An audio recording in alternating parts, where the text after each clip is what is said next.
them journeymen, players not quite ready for prime time. But to look with objective eyes is to see a profound truth.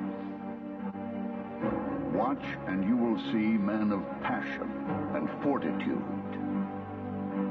Players with heart. Athletes who give a little more because life has given them a little less. This is a league of men who refuse to abandon the dream. Athletes who get beaten but do not stay down. Courageous warriors, knocked unconscious, only to return and triumph once again. Why do we watch? Because we see in them the hero in us. Men who conquer adversity and defy limitations. Why do they play? Because despite the pain, the sacrifice, the scorn, they simply love the game. And like any true believer, they still haven't forgotten the dream. Well, we're going to open it up, no doubt. We got some players that can make some plays, and we're going to give an opportunity. Little hole. Who's got it? Elias has the ball at the 15. He's got some room. What a play. Up to the 30. Going up to the 40. That was sweet. What a feeling, baby. Richardson passing right away again. That'll pass. Wide open. Gardner. What a play. And Gardner's going to go for the score. Touchdown, Hitman. That's what I'm talking about. They want everything out of the playbook this week. He's passing again. Fires. And it is caught. Touchdown, Mike Archie. That's what I'm talking about. The reverse is on, and the quarterback's in the blocker. What's coming next? We don't know. Benjamin's baby. Jim Druckenmiller got the great arm. Complete. Touchdown. Big. That guy's something. I don't know. Strong young man. Druckenmiller with the ball right on the money. We're just beginning, guys. This guy can throw it country mile. Druckenmiller the shotgun. Looking to throw. Looking for the end zone. Looking for the end zone. Touchdown. A perfectly thrown ball by Jim Druckenmiller. Are you ready for tonight's showdown?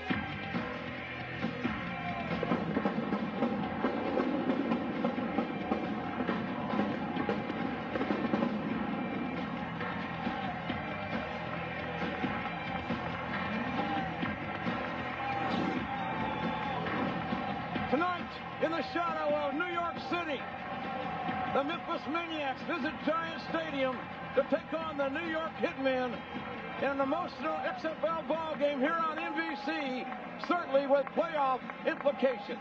Hi, everybody, and welcome to the XFL here on NBC. I'm Jim Ross, and folks, we should have an outstanding football game here tonight, again with playoff implications. Let's take a look at the standings. First, starting off with the Eastern Division. The New York Hitmen, who are looking to win their first game at home here this season, are fighting for the second playoff position behind undefeated Orlando. And in the West, we see that Memphis is in a four-team dogfight for the two playoff spots available in the XFL West. And certainly the rest of the ball games this weekend with playoff implications as well. Birmingham traveling to Las Vegas tonight. In addition, the undefeated Orlando Rage tomorrow meet Tommy Maddox in the LA Extreme in Los Angeles. In addition, San Francisco will travel to Chicago to play the Enforcers at Soldier Field. Well, certainly a man that is no stranger to Soldier Field. Joining me here tonight in the broadcast booth, NFL Hall of Famer, the greatest middle linebacker to ever play the game for my money, Dick Butkus. And Dick, last week, New York pulled some wrinkles out of their playbook. They did some gadget plays, and they worked. Well, you know, Rusty Tillman, the head coach of the Hitmen, just said desperate teams have to do desperate things. So he reached into his little bag of tricks and pulled them out, starting with the opening kickoff. Geez, I remember that. You ran that in high school, man. We ran that even in Oklahoma.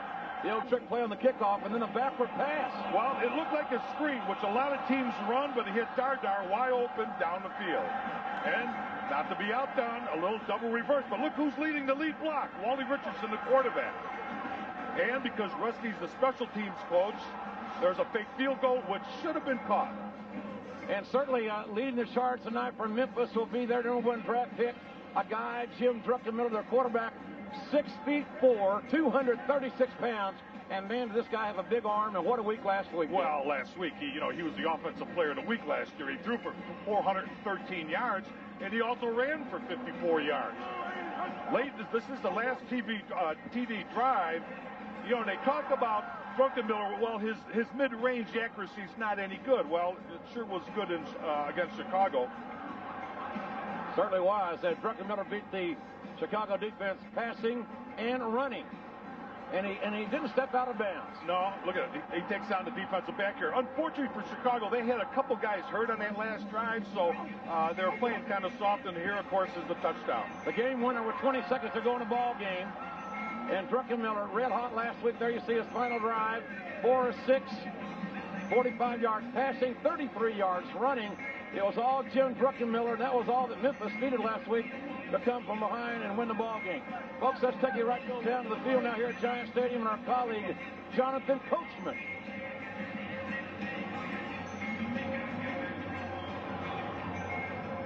For the ball, not each other. All right, it'll be ready, set, and I'll blow my whistle. Take your position.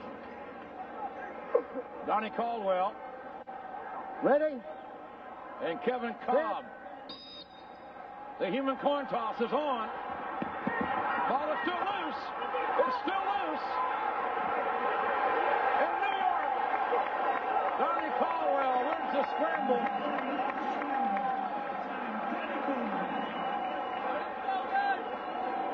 Stand by, ladies and gentlemen, on the sideline, the general manager of the New York Hitmen, former Dallas Cowboy, Drew Pearson. And Drew, can we expect to see more of those gadget plays tonight from your team? Without a doubt. We've only got to page 2 of those gadget plays, and we got about 18 pages in our playbook. So without a doubt, we know Memphis is going to be looking for some of the things we did last week, but we got a lot of variations off of that, and we're throwing something new at them this week. Drew, this is Dick Butkus. Everybody talks about gadget plays. You can't really rely on them. How do you feel about that? If someone says, hey, they're going to the gadget plays, what's up? Well, Dick, it's all about when you call them. It's a calculated risk. They're gadget plays, but we practice them. They're in our playbook, and they're part of our whole system. So if you practice them, no, it doesn't matter really when you call them, as long as you call them, and the other team doesn't know when they're coming. That's what makes them effective. All right. Well, Drew, thank you very much. Okay. We'll be talking to Drew Pearson throughout the ball game here tonight. He'll be, of course, on the New York Hitmen sideline. Our weather tonight could be a factor. It started raining just a few moments ago. 44 degrees, kind of a balmy night, Dick, here in the Giant Stadium. Everywhere I go it rains. It rained a little bit earlier, but now it seems to have stopped, so should be okay. It will be Jeff Hall kicking off for Memphis. Kirby Dardar deep to receive, along with Butler by Note for the New York Hitmen. And we are ready to play some football here tonight. Jeff Hall kicked collegiately at the University of Tennessee on their national championship team. He'll kick off from the 30-yard line, and we can expect to see just about anything on this kickoff. And we are underway here in Giant Stadium by Note up to the 30-yard line. A flag down, back upfield, Dick. It's near the 40, so I don't know if that's possibly an offside. I don't know why he threw it down there by the 40. If it was offside, you should have threw it by the 30. Offside, number 32 on the kicking team. It's a 5-yard penalty, first down.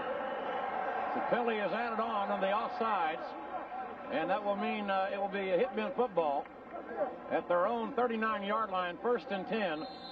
The quarterback for New York is Wally Richardson out of Penn State. There's Rusty Tillman, the head coach of the New York Hitmen.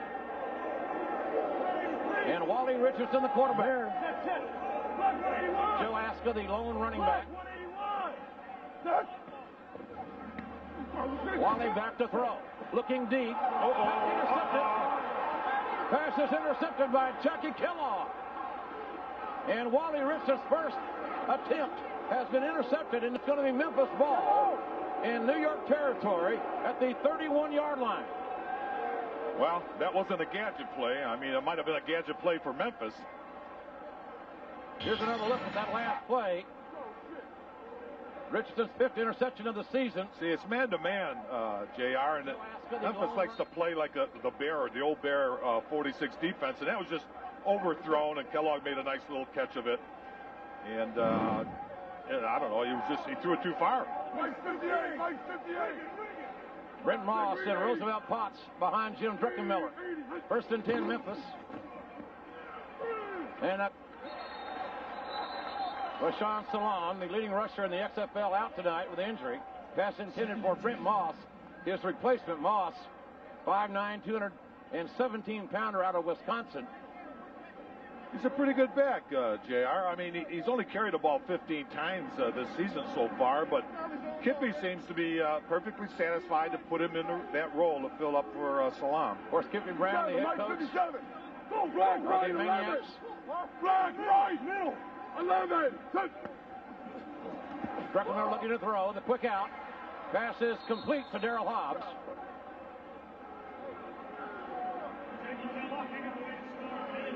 Reception you've ever had. Hey, you just threw it up there. I got a good read on it. Made a good break on it. I just want to catch the ball. Get our team off to a good start. Jody Trey, Jazz, that was for you. Jackie Kellogg out of Eastern Washington with that pick. Brings up 3rd down and 1 for the Memphis Maniax. Blue 60. Blue 60. And off to Brent Moss, number 33, up near 1st down yardage, and may have got it. We'll see where the spot is. Somewhere around the 20-yard line, Dick. Well, it's going to be interesting. You know, they have Potts in there for that lead blocker like they do for Salam. I'll tell you what. The Hitmen got 2 defensive tackles that are studs in there. Chris Mamalanga and Israel Raybon, number 78 and number 93, respectively. Big 4th down play. We're about a half a yard short here.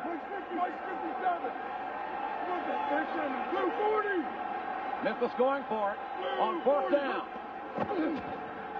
Moss, the ball carrier. No way. It'll be close. And again, depending on the spot, it looks like a 1st and 10.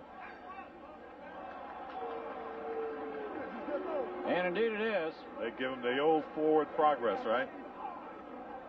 That's Coach Kippy Brown, former offensive coordinator of the Dolphins. Coached here for the New York Jets, coach for Green Bay. You know, when it comes right down to it, JR, who's going to win this game? Number 1 in offense, passing, number 1 pass defense. It's the guys up front right here. Just right there, 4th and short. They've got it. Motion by Memphis. And Druckenmiller. Oh, no! Interception. Oh, no! Interception.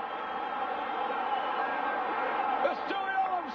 Owens at the 40, down to the 37-yard line. Oh, man, they're going to call. Oh. There's 2 flags down. Everybody get back.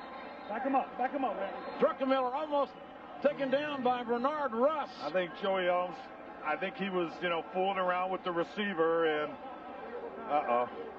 too bad. Now, what are you saying?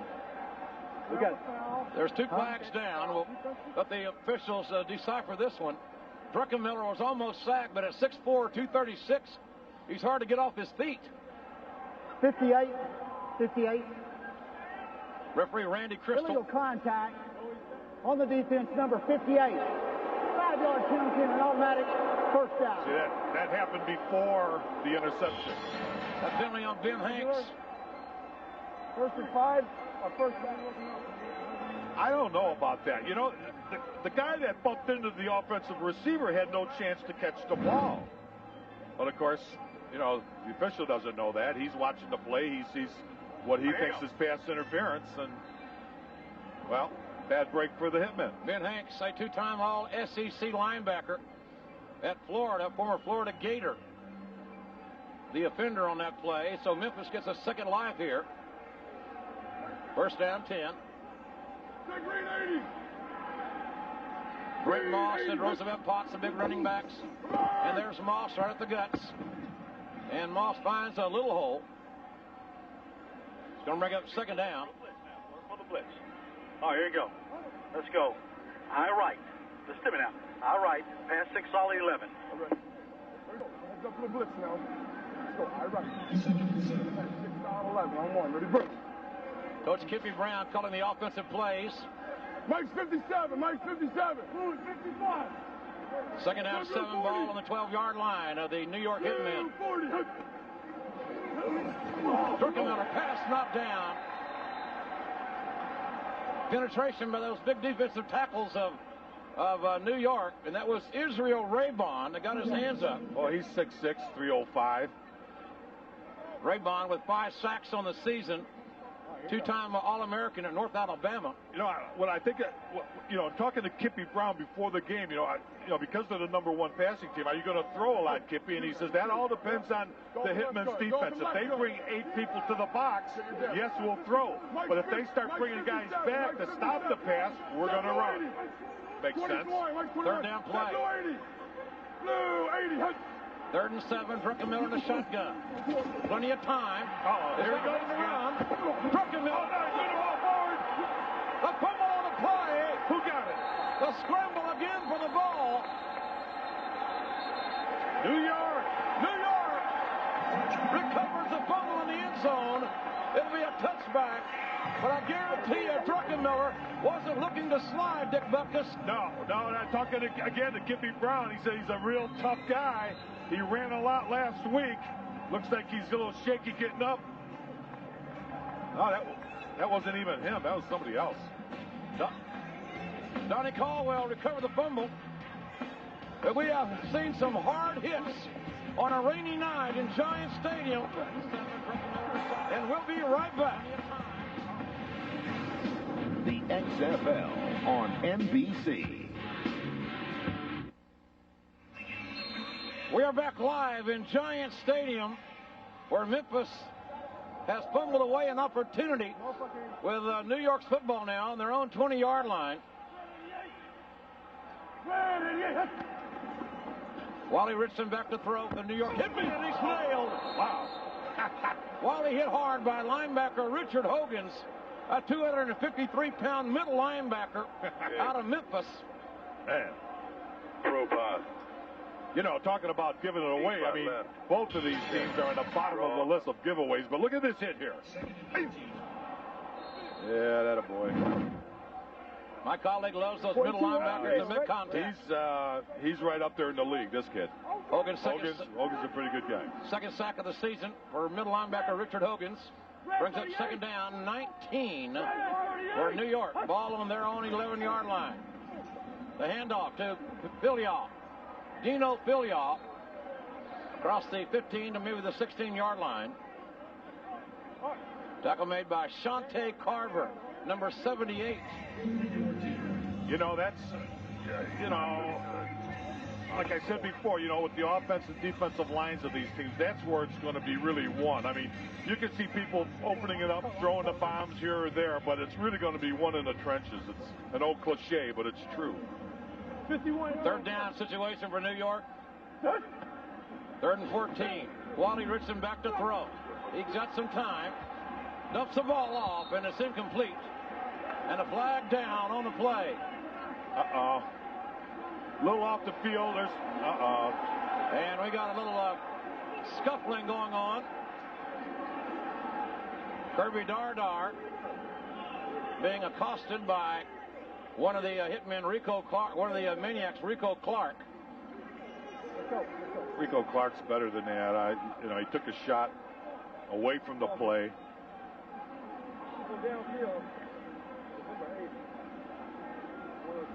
Starved so far. You got to shake that off and keep going. That's all right. That's all right. A little defensive struggle. You got it. Hey. I don't like to see my quarterback get hit like that. Go downfield. You don't fourth down.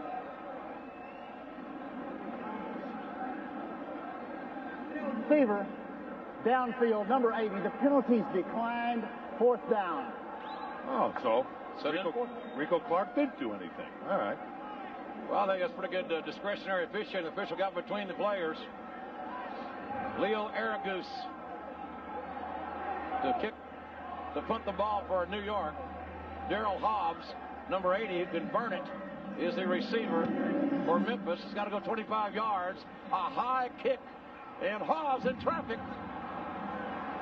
Catches at the 45-yard line, and that may be a violation of that demilitarized zone, Dick. Right, and in this case, I don't go for it. I think, he had an opportunity to make the catch. He did make the catch. He took a couple steps, and then he got hit. We're going to have to look at that. Aragus with a 31-yard punt. And the penalty flag at the 45-yard line of the Hitmen. How far was this punt? 31 yards. What you got? 5 yards? No, I don't know. 5-yard radius violation. Last week he averaged 50 yards a punt. Best in the XFL. Violation of the 5-yard radius. 5-yard penalty. 1st and 10.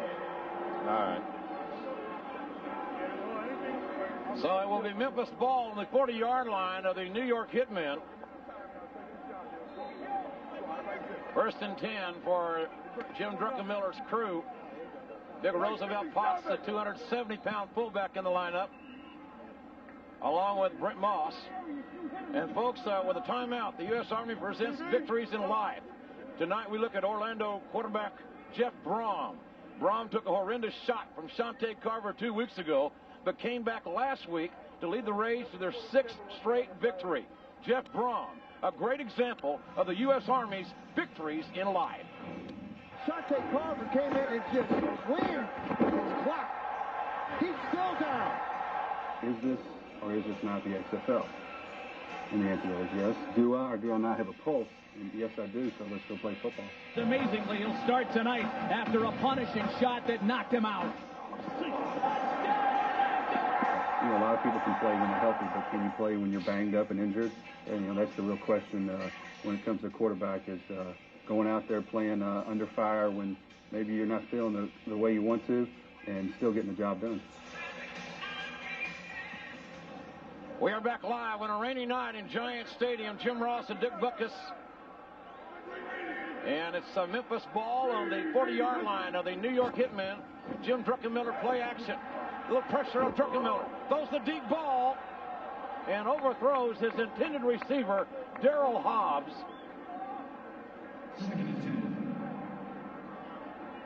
Druckenmiller under a little pressure there, Dick Butkus. A little more than last week. He's 585 backs check. Thrown a little bit too far. Druckenmiller 1 of 4 thus far for 9 yards.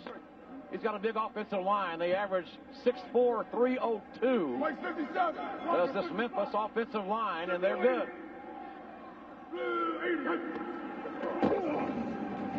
Druckenmiller, the pressure, and down goes the quarterback, Chris Mamalonga, the big Tongan, former All-Big 8 defensive tackle from the University of Kansas, with his 4th sack of the season. That's what Kippy Brown said. That's the guy they were worried about. On a play action against those 2 defensive tackles, they don't care. You see here, he don't care about the run. He's going for the quarterback. Nice play. Mamalonga and his cohort, number 93, Israel Raybon, 625 pounds combined weight in the center of that defensive line for New York. Brings up 3rd and New Jersey. For Memphis, 3rd and 23. Druckenmiller had no time, and Druckenmiller again put on his backside. Pressure by Sabb and James Cotton, the defensive ends, with pressure on Jim Druckenmiller, which will bring up a 4th down play, and Jeff Hall is in to punt for Memphis. Kirby Dardar out of Syracuse, back deep to receive for New York. Well, so far, the Hitmen linemen are doing the best job of the 2. Nice high spiraling kick by Jeff Hall, and Dardar at the 4-yard line, looking for some place to go. Dardar's got room. Dardar to 25. No! Down. Dardar to 50. Dardar to 45. Kirby Dardar finally ran out of bounds at the 23-yard line by Jackie Kellogg. A scintillating return by Syracuse Kirby Dardar. The penalty flags were dropped on the return. Well, there's one on the 32-yard line and one on the 44-yard line. 51-yard punt, 63-yard return. And holding is the call against New York. Take a look at your left side of your screen.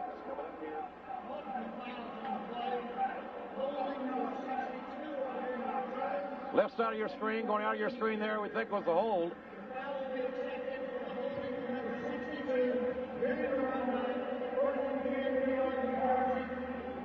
Well, New York will get the football, but that 63-yard return wiped out.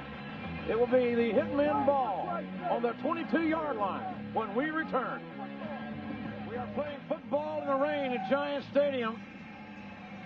We are still scoreless here in the first quarter, in a ball game with huge playoff implications for both the visiting Memphis team and the Hitmen. New York ball on the 22-yard line, 1st and 10. Wally Richardson looking to throw.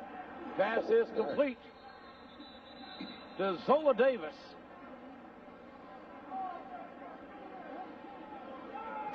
Well, folks, courtesy of Bud Light, let's take you out to the desert in Las Vegas. James Bostic, the tailback for Birmingham. The ball at the 1-yard line. Bostic will get the handoff, but Dick, he will fumble here, and the ball will be picked up by Jamal Williams, and Williams will take it 99 yards to the house. The point after touchdown failed. Las Vegas leads Birmingham 6-0 in the first quarter. 2nd down and 5 here. Play action for Wally Richardson. Richardson scrambling, looking to throw. Penalty flag down. Pass is incomplete. All right, that's going to be called holding. Ryan Collins, the tight end, was coming out here, and the linebacker just grabbed his shirt, wouldn't let him go. Pass intended for Kirby Dardar. We need a break here. It's got to be against them. You're right, Drew. It is. Be a 5-yard penalty and an automatic first down. Flag only flies one way. 5-yard penalty and automatic first down for New York. So the Hitmen get a new series of downs here as a result of the penalty. All right, finally, we got a break. That's what happens when you keep hustling. Keep hustling. Good call, guys. Way to be on that call. Yeah, way to be on that. We finally got it going our way. Hello, Coach. Hello, Coach. 1st and 10 for New York, ball at their own 32-yard line. Richardson, quick look-in pass. Pass complete to Dardar. See, on those 3-step drops, defensive linemen, they really don't have a shot. Cornerbacks, defensive backs, they have to play up a little bit. You know, one good thing for New York is that Wally can scramble in case there is a breakdown, but so far he doesn't have to do it on this drive at least. 13-yard gain on the throw from Wally Richardson to Kirby Dardar. New York ball, 1st and 10. There's a handoff to Dino Filiaw. And Filiaw, the 5'11", 212-pounder from Oregon, for a short gain on the play. Boy, that fumble in Vegas doesn't help Memphis, does it? No, it doesn't. Or, I mean, New York. Gee. Mike Archie and Dino Filiaw, the running backs, behind Wally Richardson. 2nd down play. 2nd down and 8. Little play action. Oh, great catch. To Archie, and Mike Archie for the 1st and 10 down to the Memphis 36-yard line. Wally Richardson to Mike Archie, 11-yard gain, and tackle on the play made by Rico Clark. That Wally's tough, man. He hangs in there, got...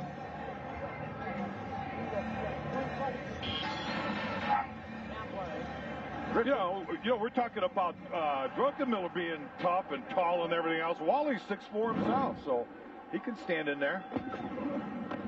There's a handoff to Filiaw. Filiaw was finding very little room to run on that play. Maybe gained 2 or 3 yards. Leonta Reams, the 6'2", 294-pound defensive tackle out of Houston, making a play for Memphis. 4-yard gain officially. Ball at the 33-yard line of the Maniacs. And New York moving the football.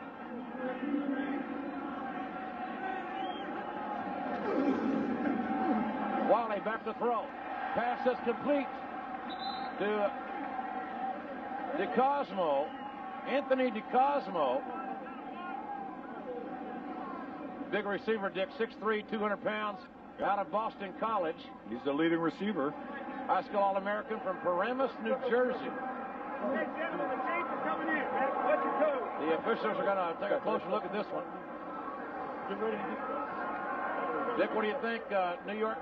This 4-down territory if you're the New York coach? I think so. I mean, they have some confidence in their kicker, but what the heck? You might as well go for it down here. Their defense is playing well, and I think that's going to be the determining factor. You know, how many times did Memphis have a chance to get inside New York territory and came up empty?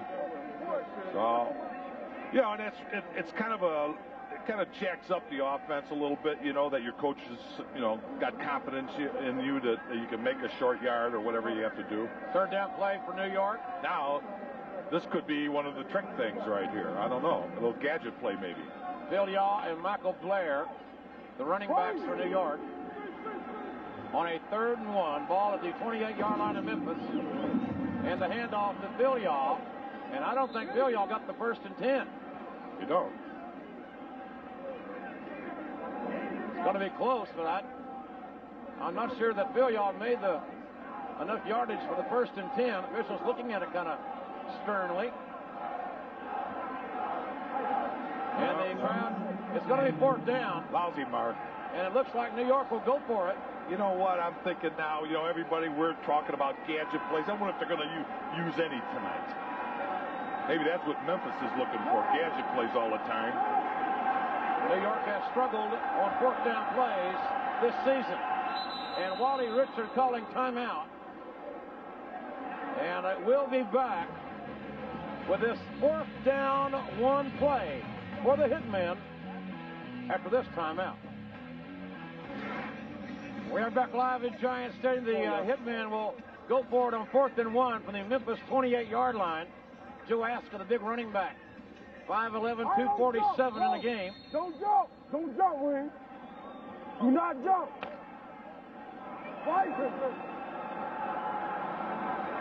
Memphis defense has allowed 3 of 4 first-down conversions this season. Joe Aska, no, it's a fake. It's a fake. 1st and 10.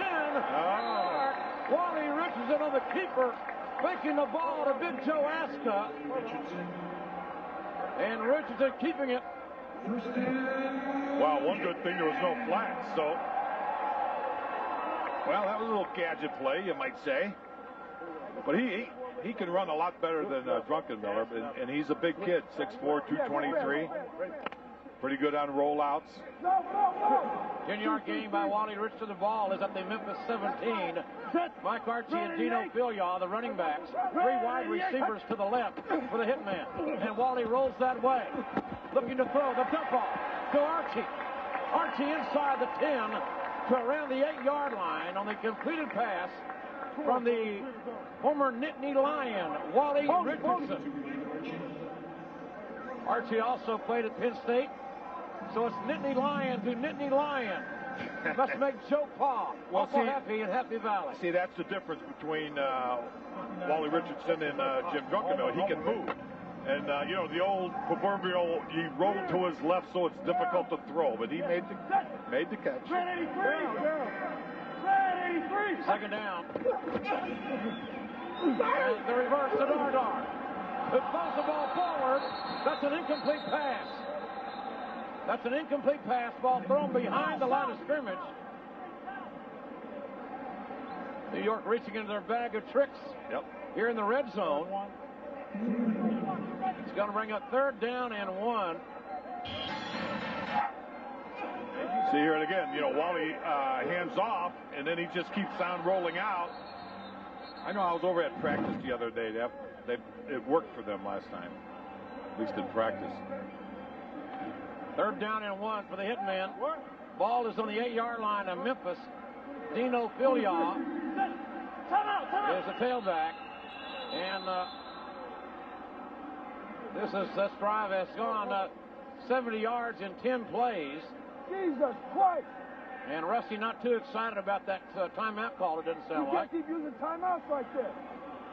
Well, he's right. I mean, they only have one left, and we're just about at the end of the first quarter. New York has one timeout remaining in the first half. They've used 2.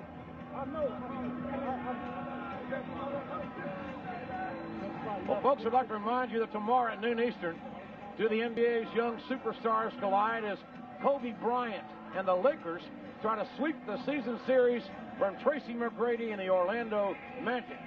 That's the NBA on NBC tomorrow at noon Eastern Time.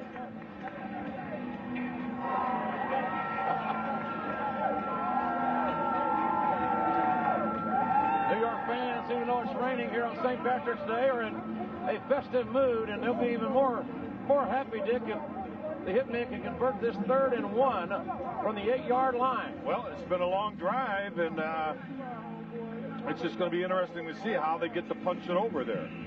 You know, I'm sure the Maniacs are going to be alert for any gadgets things now, and I think Richard Hogan's, I mean, he's just got to keep an eye on Wally Richardson and follow him wherever he goes. There's the handoff to Filiaw, and he'll be short of a 1st and 10. Filiaw got hammered in the backfield, may even lost a yard. I don't think he got back to the line of scrimmage, and now what does Rusty do?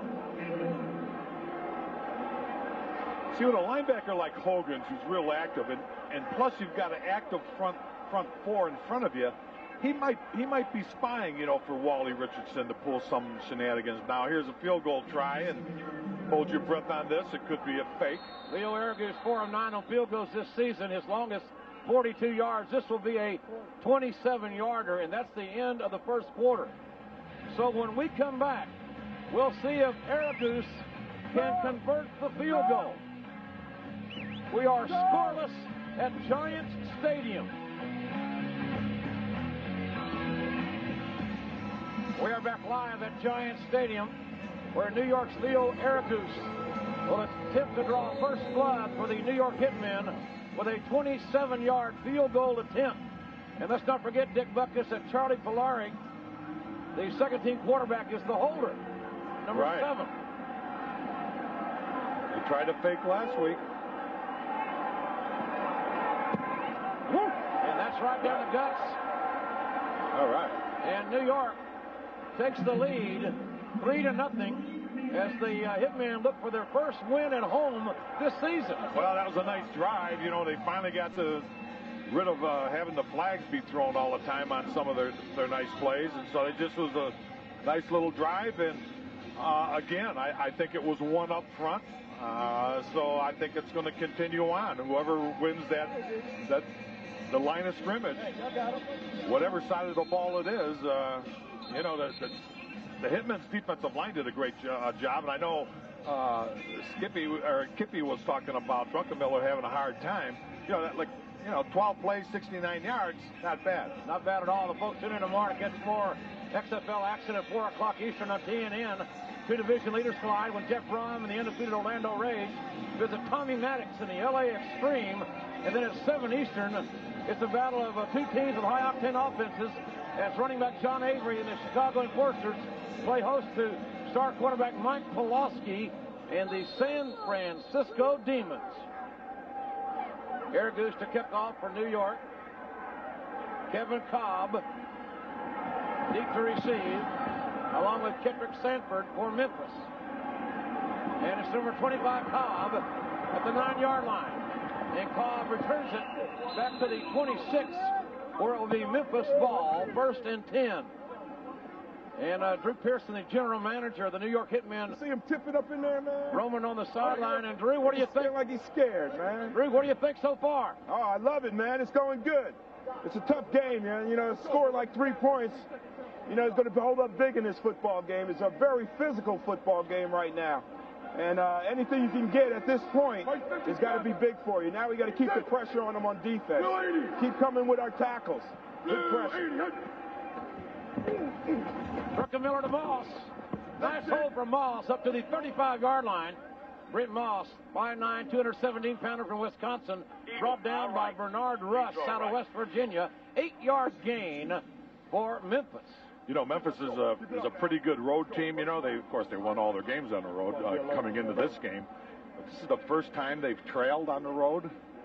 I don't think so. Panic City yet. No, I don't think so. Not with this guy. Not with Druckenmiller. Second down and 2.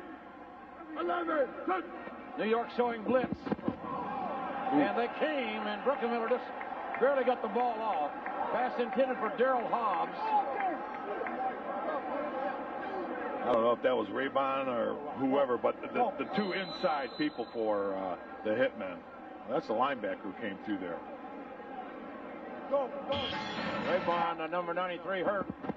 And yes, it was Israel Raybon that put the pressure on Jim Druckenmiller. See what happened, JR? They really came down low right at his knee, and he just flew right into Druckenmiller. Druckenmiller won a 6 tonight, getting a slow start, 9 yards. And Israel Raybon going to go out, get checked out. Now that's going to hurt. I mean, not only his knee, but it's going to hurt the defense too. Henry Slay, an All-American at West Virginia, number 70, replacing Raybon. Green 80, hut, set, blue 40, blue 40, hut.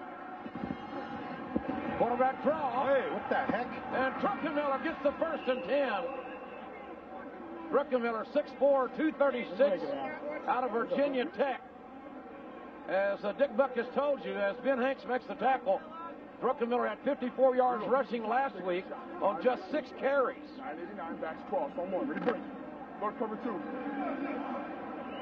Mike's 57. Set. Blue 40. Blue 40. Hut. Here they come. All kinds of problems for Druckenmiller. Bernard Russ, the linebacker from West Virginia, with his 2nd sack of the night. Number 55 put a nice game together, Dick Buckus. Well, he can hit him. He can hit him, but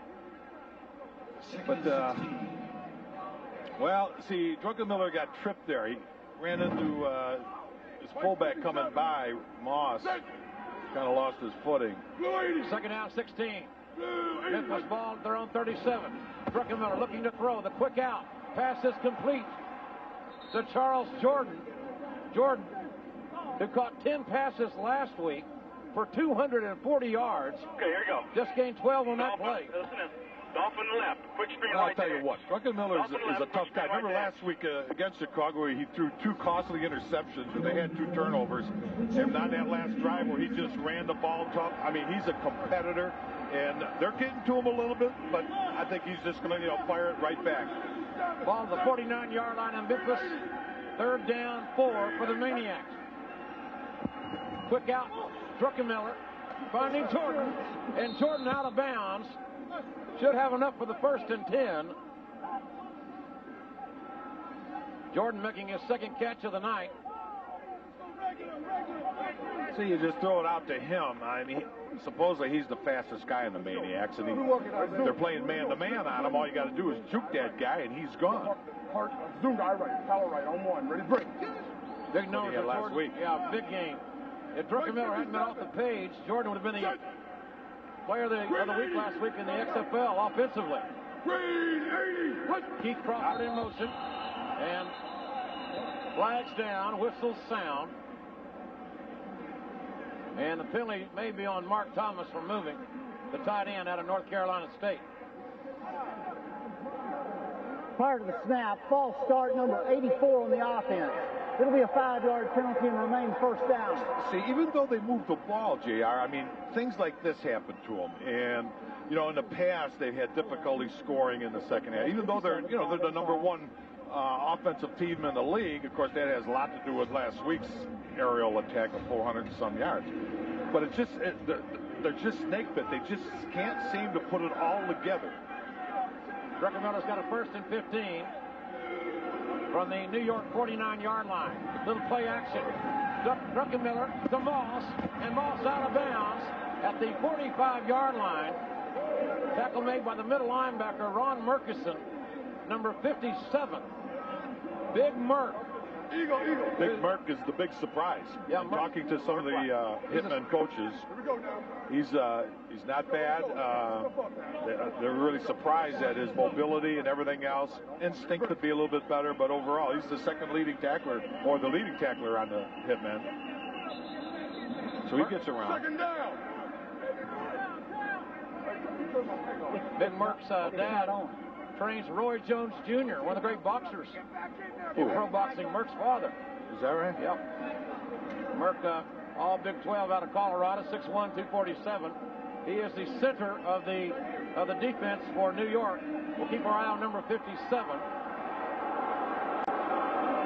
All right, now let's see if they can keep a drive going. Hold up.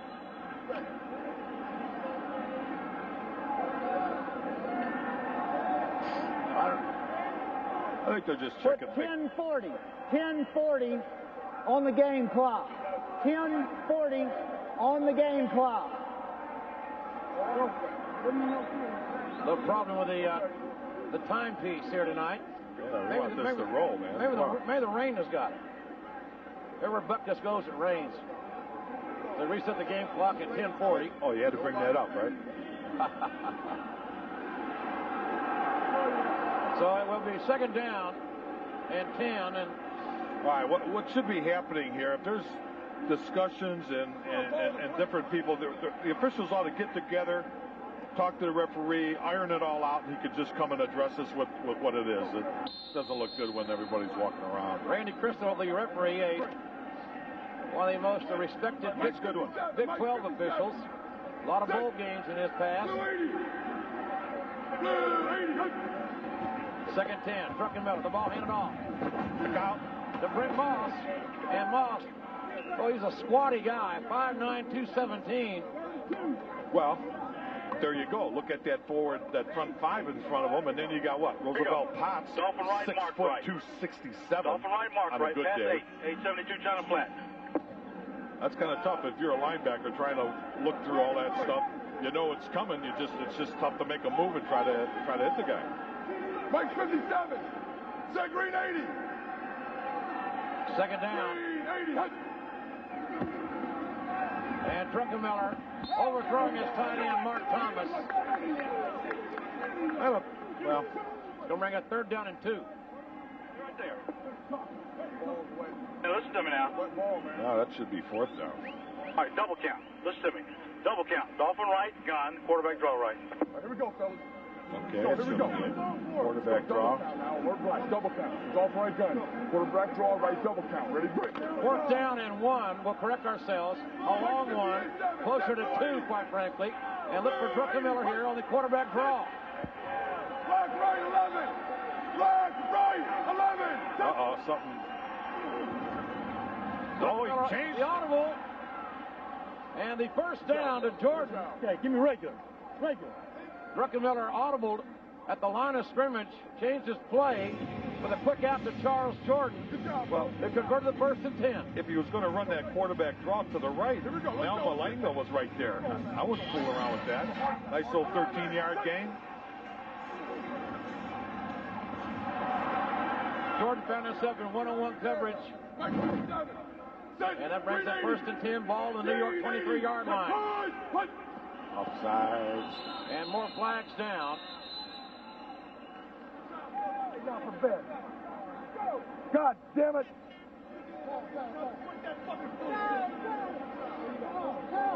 Maybe against New York. On the defense, number 58. It's a 5-yard penalty, and it remains first down. Ben Hanks, number 58, was offsides. He didn't learn that as a former Florida Gator. Well, you know, this drive's all well and good, but they've got to get it across. New York sport penalty. Oh, that hurts. For a first down now, too. 10-play drive, 55 yards. Brent Moss, the lone running back. Yellow right, 12. 3-step drop. And Druckenmiller. And there should be, yes, a flag down.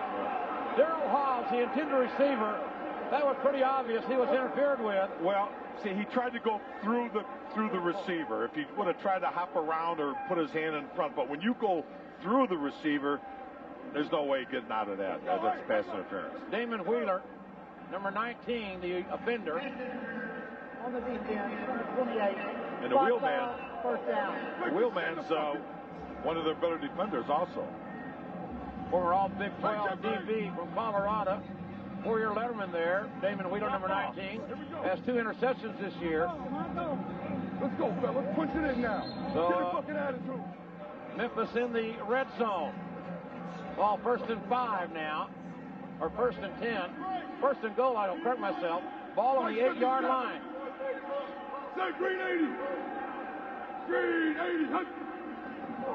Moss carrier. And Moss hammered by number 62, Vernon Crawford out of Florida State. Made a nice tackle at the point of attack. Yeah, he was right there. That's the way I like to tackle. Hit him high like that. Well, again, JR, they got to punch this in here, man. You know, 3's going to be fine, but I don't think it's going to be good enough. Not going to be good enough for that man. Coach Skippy Brown, the 12th play of the drive coming up. Blue 40. Hunt. Druckenmiller looking to throw. Has some time. Have to pull it down and maybe moves the ball up to the 5-yard line. Good tough pass defense, Dick, here in the red zone by New York. I think he was trying to hit Hobbs or Jordan on the right-hand side. Well, what I get a kick out of is, you know, the quarterback's pressured, he gets hit, and the receiver's like, well, why didn't you throw it to me, man? I was open. You know, they don't realize until they see the game films where the guy's getting crunched. So it's 3rd and goal on the 5. Big play. Memphis needs a touchdown. Blue 40. Druckenmiller. Wide open. Oh, man. Mark Thomas, the tight end, running free and wide open. Thomas, a 6'4", 250-pounder out of North Carolina State. Well, you can see a couple of the linebackers looking at each other. I don't know where he snuck out. He was at the tight end position. I don't think he did anything that tricky. Thomas' 3rd touchdown, Dick, of the season. He had one last week. And looked like Ben Hanks just let him go. So now New York, or Memphis, will attempt the point after here for the 2-yard line. Well, they're the worst at this, converting the extra point. Oh! They still are. Nice hard hit by Joey Ellums, breaking up the play intended for Charles Jordan. So Memphis, with a 13-play, 73-yard drive, take the lead 6-3. The XFL on NBC is brought to you by Lugs, the boots and shoes with an attitude, since you never know what you might run into. Lugs, boots and shoes. By Pep Boys, cars like us, people love us. By Tomcats, a new film from Columbia Pictures, opens everywhere March 30th. And by Burger King. In the land of burgers, Whopper is king. So Jim Druckenmiller's 5-yard touchdown pass to tight end Mark Thomas, culminating a 13-play, 73-yard drive that took 8:13 off the clock. It was Druckenmiller's 6th touchdown pass of the season, and Jeff Hall kicking off. And Butler by Note will return the ball from the 7-yard line. And by Note, with room, fumble. I think they got it. New York. New York recovered the fumble, and New York will be in business at the 44-yard line. A 42-yard return by the Hitmen's Kirby Dardar, and the Hitmen are in business. New York's Butler by Note, 63-yard kickoff return has put New York in business with their best starting drive field position of the night at the 44-yard line of the Memphis Maniax. Wally Richardson was in play action and roll out. Oh! Complete. to Zola Davis. And Zola Davis knocked out of bounds inside the 25-yard line of the Maniacs. That's the second or third time Wally Richardson rolls to his left. Being a right-hander, you know, this big cliche of, you know, you can't roll left. It's more difficult to throw the ball, but there he threw it for 21-yard gain. Not bad. Quick slide right or draw. On one, ready. The big backfield of Michael Blair and Mike Archie. Another Penn State alumnus in the backfield. Blair out of Ball State. Red 292. Richardson, the quick slant in, and the pass ruled incomplete. Pass intended for Kirby Dardar out of Syracuse. Hold up. You know, you're talking about 27th, Michael Blair. He's from Chicago, and I think I knew his high school coach. Chicago, he really wanted to play for the Chicago Forces, but fortunately, he ended up here in New York. 6 foot, 240 pounder, 4-year starter at Ball State. Orange 83. Orange 83. There's a quick toss. Look out. Halfback pass, the option pass in the end zone. They're going to be flag here. Kellogg, I believe. Pass is incomplete. But a flag down on the 10-yard line. Way to go. Mike Archie attempted pass on the halfback option to Kirby Dardar. And we'll see what the penalty is. Might have been a hold on Memphis. I know it's hard to tell, you know, but I don't think he was going to be able to catch that pass anyway. There's no flag on the play. The passer was out of the pocket. You've got to be in the pocket to have the illegal catch, the halfback and the ball. Oh, but still interference downfield. Come on. Oh, Drury looking for any advantage. Cowboys, on the coat. Ready? Former Cowboys on. Bears don't get along with Cowboys. No. 3rd and 10. Ball the 23-yard line of the Maniacs. 3rd down play. Wally, pump fake. And Richardson throwing it up. Throwing it up. And out of bounds. Wally throwing it away. Pressure on Wally Richardson by Marvin Thomas, the defensive end, in Wally's face. And that's going to bring on Leo Aragus. And Leo's going to try, looks like he's going to try a field goal. Aragus' longest this season is 42 yards. Charles Polari, the second-team quarterback for Holder, let's not forget that. A 41-yard field goal attempt by the young man from Stephen F. Austin. Uh-oh. And this fumble snap. And Polari couldn't handle the hold. That was kind of a high snap. Certainly was. And New York missing a scoring opportunity. Have to give some of the blame to long snapper Ryan Collins, number 88. Now let's have a look here. And wet ball may have something to do with it, Dick. I'm not sure. That wasn't a bad snap. Not that bad. That ball could have been bouncing around 20, 30 yards downfield, so New York missed the opportunity, but perhaps dodged the bullet otherwise.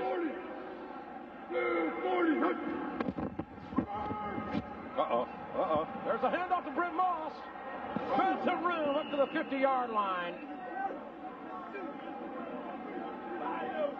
You know, they're mixing up the plays pretty good, you know, because of the great defensive line, especially the interior of the Hitmen. I mean, they pound away a little bit, but now they're starting to bounce it outside, and they're starting to get some yardage, just like that other drive they had. And thanks to Moss's 37 yards on 7 carries, Dick, Memphis not missing Marshawn Salam that much tonight, the leading rusher in the XFL. That's right. 1st and 10, Memphis, ball at the 50-yard line. Another handoff to Brent Moss, and nowhere this time. Big Ron Murkison, the middle linebacker, in the middle of the play, number 57. See, that's that lead play. You got big Roosevelt Potts leading into the hole. As a middle linebacker like Big Merc there, all you got to do is look through the quarterback to the remaining back, and wherever he goes, that's your key. Meet him at the junction. Meet him at the junction and mean business. Roosevelt Potts, a 267-pound fullback, has yet to carry the ball this year. He's like an offensive guard back there. Second down and 10. Druckenmiller. Pass complete to Keith Crawford, a rangy receiver at 6'2", 195 out of Howard Payne University. 17-yard gain.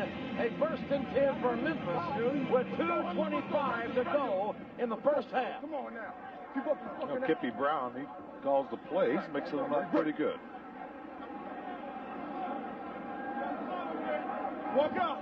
Mike 77.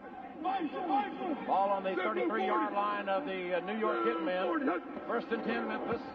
Keeping it on the ground. And Moss, again, the ball carrier. Brent Moss, out of Wisconsin, at 3,428 yards as a running back in Wisconsin in his career, with 34 touchdowns for the Badgers. And folks, with a 2-minute warning, we'll take a timeout with Memphis moving the football. And they have a 3-point lead. We are back, second down and 1 for Memphis. Ball on the New York 24-yard line. The rain has not dampened the spirits of these great New York fans here tonight. Brent Moss, the tailback. Blue 40. Moss, look out. A quick pitch. Moss has got room. What the heck? At the sideline. Oh, what a hard hit. Todd Talton with a hard hit out of bounds. But a big gain by tailback Brent Moss of 18 yards. Now, that was a dangerous play because that right defensive end almost could have maybe intercepted that lateral. Man, what a hit there. I wonder what Drew's thinking now. Ball on the 6-yard line. First and goal, ball on the 6. That's a good call Mike by Kippy. 57. Mike 57. Give credit. Set. Blue 40. Blue 40. Druckenmiller throwing the ball. Touchdown. Touchdown to Darrell Hobbs. A 6-yard touchdown pass from Jim Druckenmiller. And Hobbs beat Donnie Caldwell on the play. Well, another nice drive by Memphis, but this is the thing. They only convert about 36% of their extra points. And, you know, a field goal or two, just like when they scored a touchdown and the Hitmen scored 3 points, they're only 3 behind. This is a big deal, this extra point. It's not that easy to get for Memphis. Darrell Hobbs had the game winner last week. Wasn't pretty, but he got the job done. And Moss is in there now for Druckenmiller. What's going on? The quarterback, Bo Morgan, number 32. He was a wishbone quarterback at Air Force. Watch the option play, and that's what we are going to see before the false start. Bo Morgan, number 32, was a wishbone quarterback at Air Force. His senior year had 1,000 yards rushing and 1,000 yards passing. Well, how about in 6 games so far this year? He's played wide receiver, running back, quarterback, and DB. And he's on all the special teams. Plus, he holds the field goals. Come on, earn your money, Morgan. And Druckenmiller back in. The edge off that. All right, now we can gather it's not going to be an option. But like again, they're the worst in converting their extra points. Come on, give him a 9. Yeah. Hey, look for a 9 signal. The bump. The golf right gun. Black right 11 on 1. Ready, break. All right. Mike 57. Mike 57. Set. 360. Extra point attempt from the 7-yard line. 360. Druckenmiller to the end zone. Pass is incomplete. Broken up by Damon Wheeler. Intended for Darrell Hobbs. And Memphis leads 12-3. Well, it figures, you know. I don't know why they want to pick on Wheeler. Well, you look at his size, he's only 5'9". Right, that's so throw it up there. All right, Drew, what's your assessment thus far, your first half of your team? Well, you know what? We knew they had a great offense coming in here, and what we got to do is try to get our offense moving and try to keep pace with them as they continue to score. But our defense has been on the field most of this second quarter, and they're a little tired now, and our offense has got to get it together so that they can give our defense some rest and they can get refreshed. So, but they got a good offense, and Kippy Brown's a good coach. He knows how to call plays. He knows how to call plays. You're right about that. Thanks to Drew Pearson, former Dallas Cowboy, the general manager of the New York Hitmen. Wired for sound on the sideline. You know, Memphis has not lost on the road this year, and that's the results at the half of their road games. But well, see, I think they're putting it all together. You know, they got that big line. They can run the ball well. And if you stack up, put 8 people in the box, well, you got Drunken Miller who can throw the ball a mile. Jeff Hall's kickoff. It's going to be taken by Butler by Note at the goal line. By Note at the 10, the 20, and brought down about the 22 or 23-yard line. So it will be New York ball, 1st and 10. Well, folks, next Saturday here on NBC at 8 Eastern, 5 Pacific, former 49ers quarterback Jim Druckenmiller returns to San Francisco to face the Demons in the raucous hellhole. That's the XFL on NBC next Saturday at 8 Eastern here on NBC. Set! Blue 40! Blue 40! Hey! Richardson with a draw to Michael Blair. Right! And Blair, the young man from Chicago out of Ball State, had nowhere to go. Hold up. And Memphis has called timeout to stop the clock here. Look at me for a timeout, all right? Tell him. Hey, go tell him, Kevin. Kippy wants one more shot at the football. Well, you see this all the time. There's a couple of seconds. Well, there's a minute 37 left in there until halftime, and a lot of people, they take the knee and everything else. In this game, because of this 25-second clock, I'm pretty sure you're averaging 13 to 15 plays a quarter. So, throw it up there for a bomb or use that play. I mean, because you really don't have that many times. And you check out their drives. Not too many people have long drives. Ready. Memphis has 2 timeouts left here in the first half. New York 1.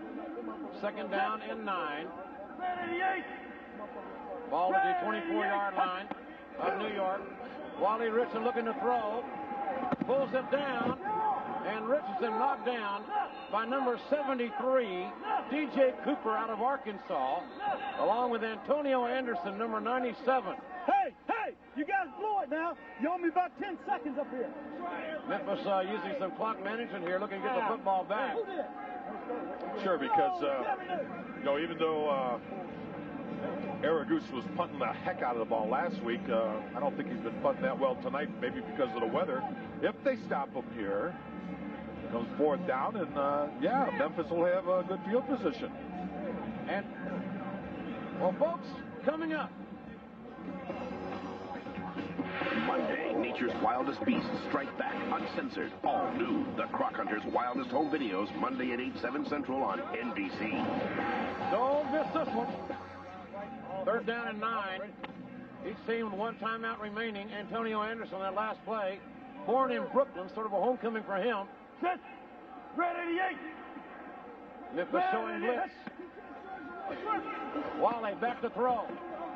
Pressure on. Pass almost caught by number 28, Mike Archie. John Williams defending on the play. Looked like he was defending on the play. He's throwing a little bit behind him. Dick, what do you do here? Block or return if you're Memphis? I think they've got to go for the return. Why get a penalty? You know what I mean? His first punt wasn't that good. They'll get a good position, and you got Druckenmiller who can throw the ball 60 yards. So just try to set up a return. Hold those guys there so they don't come downfield. Aragoose, 2nd punt of the night, is first and 31 yards. This one a little bit better than that. Okay. Hobbs at the 35-yard line. Look out. Hobbs Look out. The 50, and that's as far as he's going to go. Haas brought down by number 27. All right, so they got a minute and 4 seconds for Druck, who's had Michael Blair on the tackle, 42-yard punt. 989. You know, he's 8 for 14 for 74 yards, 2 TDs tonight, and he can zip it in the end zone on his back. That distance. Druckenmiller's got a huge arm. So now we just gotta, just check out, gotta check out the Hitmen's a gut test. Well, the gut ball test to the on their 48. I take Druckenmiller can put the ball in the end zone, and that's what I look for Memphis to do. They've got number 32, Bo Morgan in the backfield. Remember, he can throw the ball. Druckenmiller. Pass incomplete. Kind of skipped in there. Pass intended for Charles Jordan. Pass incomplete. All right, Jim, here you go. All right, Dolphin right zip. Dolphin right zip. Deep base right, 080 smash. They run again. Check now. Let's go. Dolphin right gun zip. Deep base right, 080 smash. Come on, ready, break. Ball, there. Run down that sideline. Head coach Kippy Brown and Memphis calling the plays. Mike 57. Roger. Set blue 40. Right foot. Second down for the Maniacs. Less than a minute to go in the half. Druckenmiller's going to run and brought down from behind by number 95, Dwayne Stab out of New Hampshire. 6, 12. Is this deja vu or what? From last week. Read right 12. This is what he did last week against Chicago, only at the end of the game when it really counted.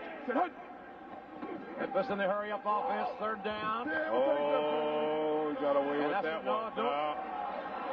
The penalty down, and the official. Oh, slant. Yeah, come on. Saw Mark Thomas get interfered with. And Kippy is indicating the slant was open. Hey. Well, Mark Tate on the coverage. An automatic first. He might have been figuring it's hit Mark Thomas. He's going toward the sidelines. He's a couple yards to go, get the first down. Spot foul, automatic first down. Well, get the first down anyway. All right. All right, hey, shoot. Kippy said to sit your feet, Jimbo. And we'll see here that did not happen. Yeah, we'll take that penalty. All right, here we go. 2 now. You saw the flag. Dolphin right gun. Read right. 999 seam option. On 1. Ready, break. Not there. You're there, Bo. 999 seam option. Mike 57. Mike 57. Is the call with Druckenmiller in the shotgun. Blue 80. Hut.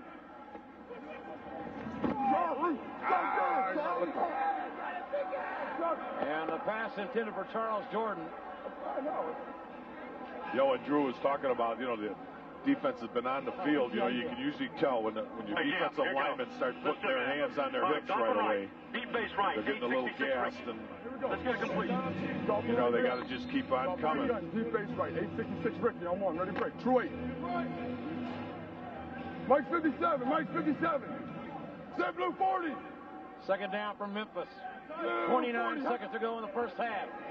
Maniacs leading by 9. Druckenmiller had him in and overthrew him just a little bit. Pass intended for Crawford. And Ty Talton on the coverage. Deep base right, 648 hook. Hold on. But certainly we'll have to get it in Jeff Hall's field goal range. I can't get a grip on the Sam Hall. Dolphin right gun.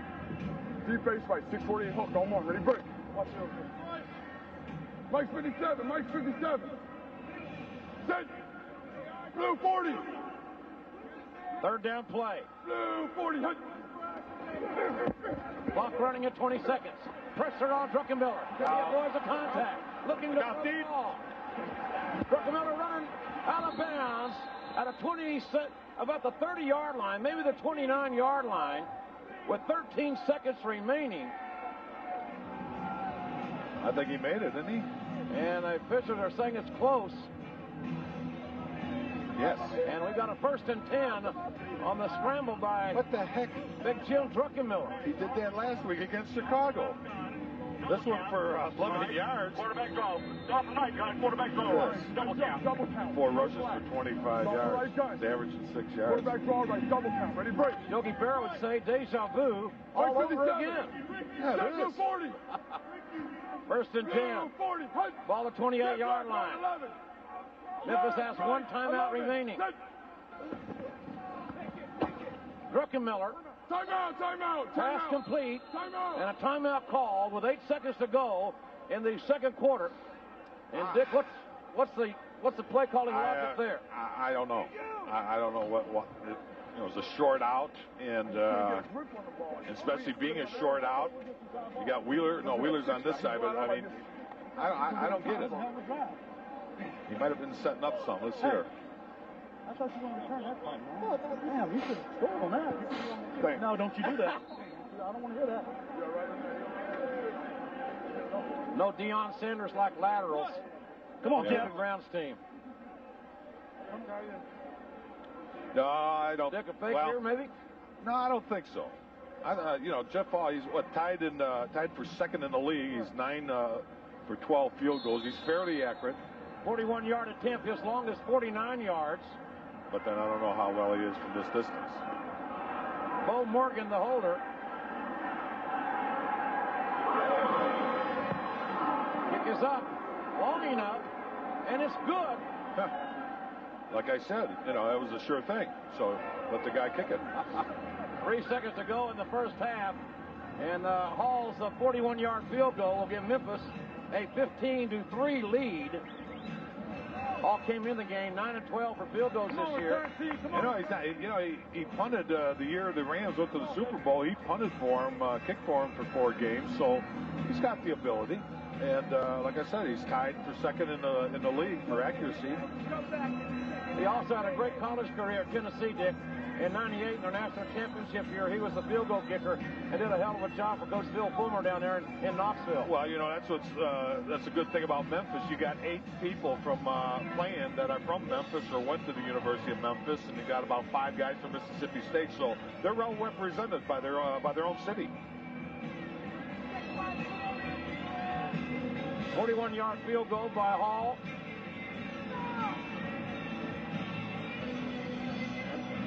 And Dick, we're told that last field goal was almost blocked. And what's the left side?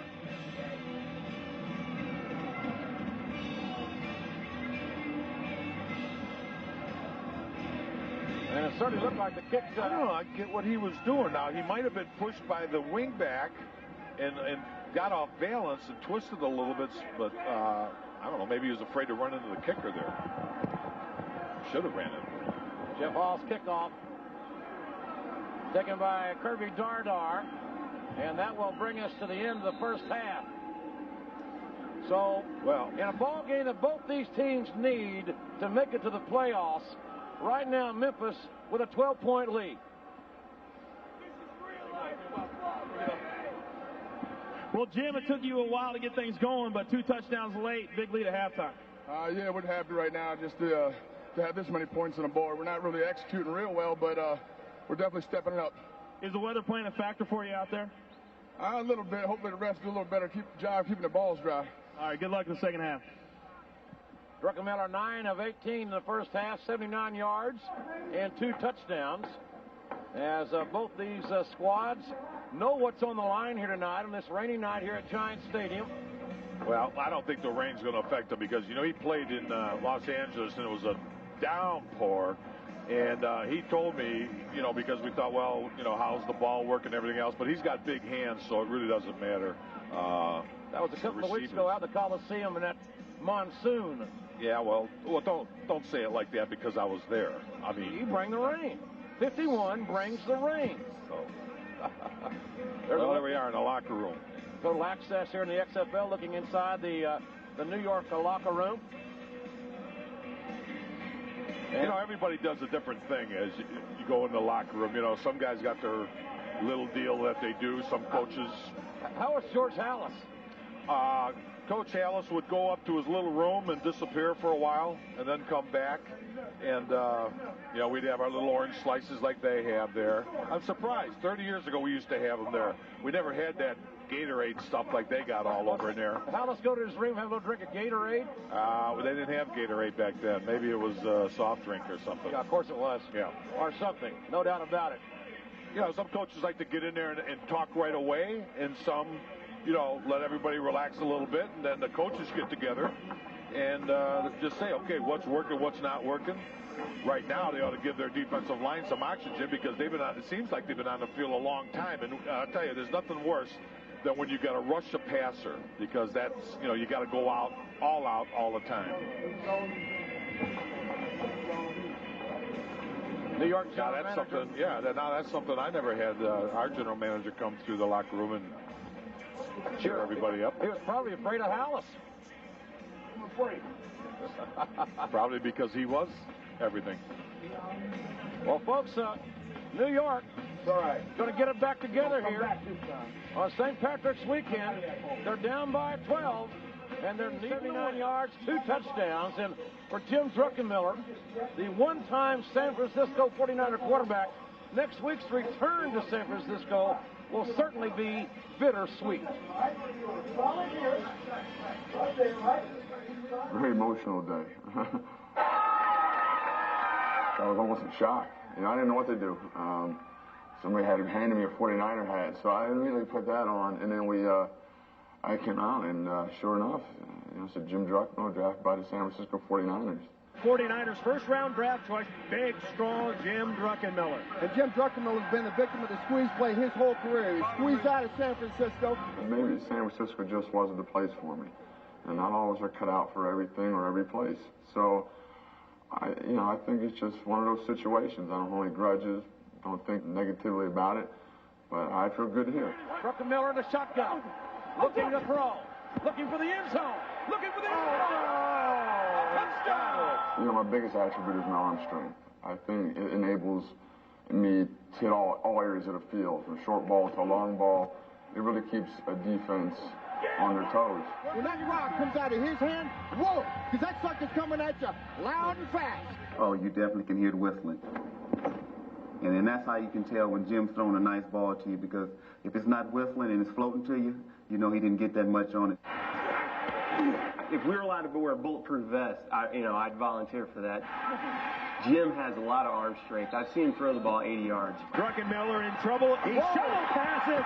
And that shows you the strength of Jim Druckenmiller. I think he's the toughest one I've ever played with. His attitude of not taking a sack and the will not to lose is what really impressed me.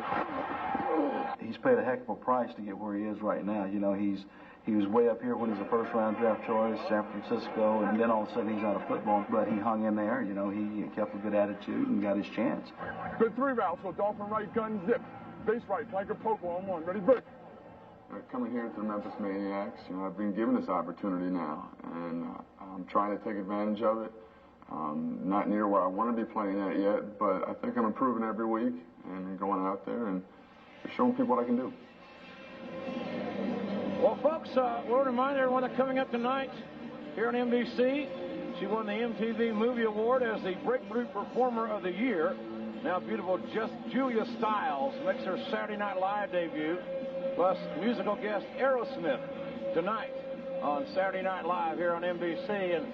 And I'll tell you what, there's no doubt in my mind that the leader of the Memphis football team is Big Jim Druckenmiller. Well, they've scored on the last 3 possessions, so he's really turned it around. And what I like about him, he takes control in the huddle. He's a tough guy. He runs hard, and he gets his linemen going. I think you might have heard him say, come on, get the attitude going. And that's the kind of guy, to have at a quarterback. A lot of times they're a little, I don't want to say this or that, but this guy's a tough guy, and, I'd listen to him if I was in there. And that means something in my book. Folks, let's take a look at some of the highlights from the first half here tonight. Druckenmiller trying to make something happen here, Dick. He didn't slide, but he did pop it. Yeah, he did pop it up. It looked like the old Casper rule there with Stabler. Unfortunately, the Hitmen hit it. And Mark Thomas got the touchdown, running free in the end zone. That made it 6-3. And the fumble on the field goal attempt was really a blow to New York. Nice pass. That made it 12-3.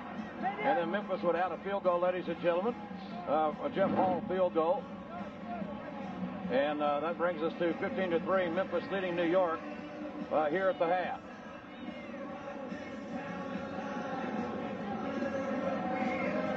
Cheerleaders having a great time. It's amazing we've got this many folks here in Giant Stadium here on St. Patrick's weekend in the rain. Did you go to see the parade today or anything? I caught a little bit of parade on on NBC4.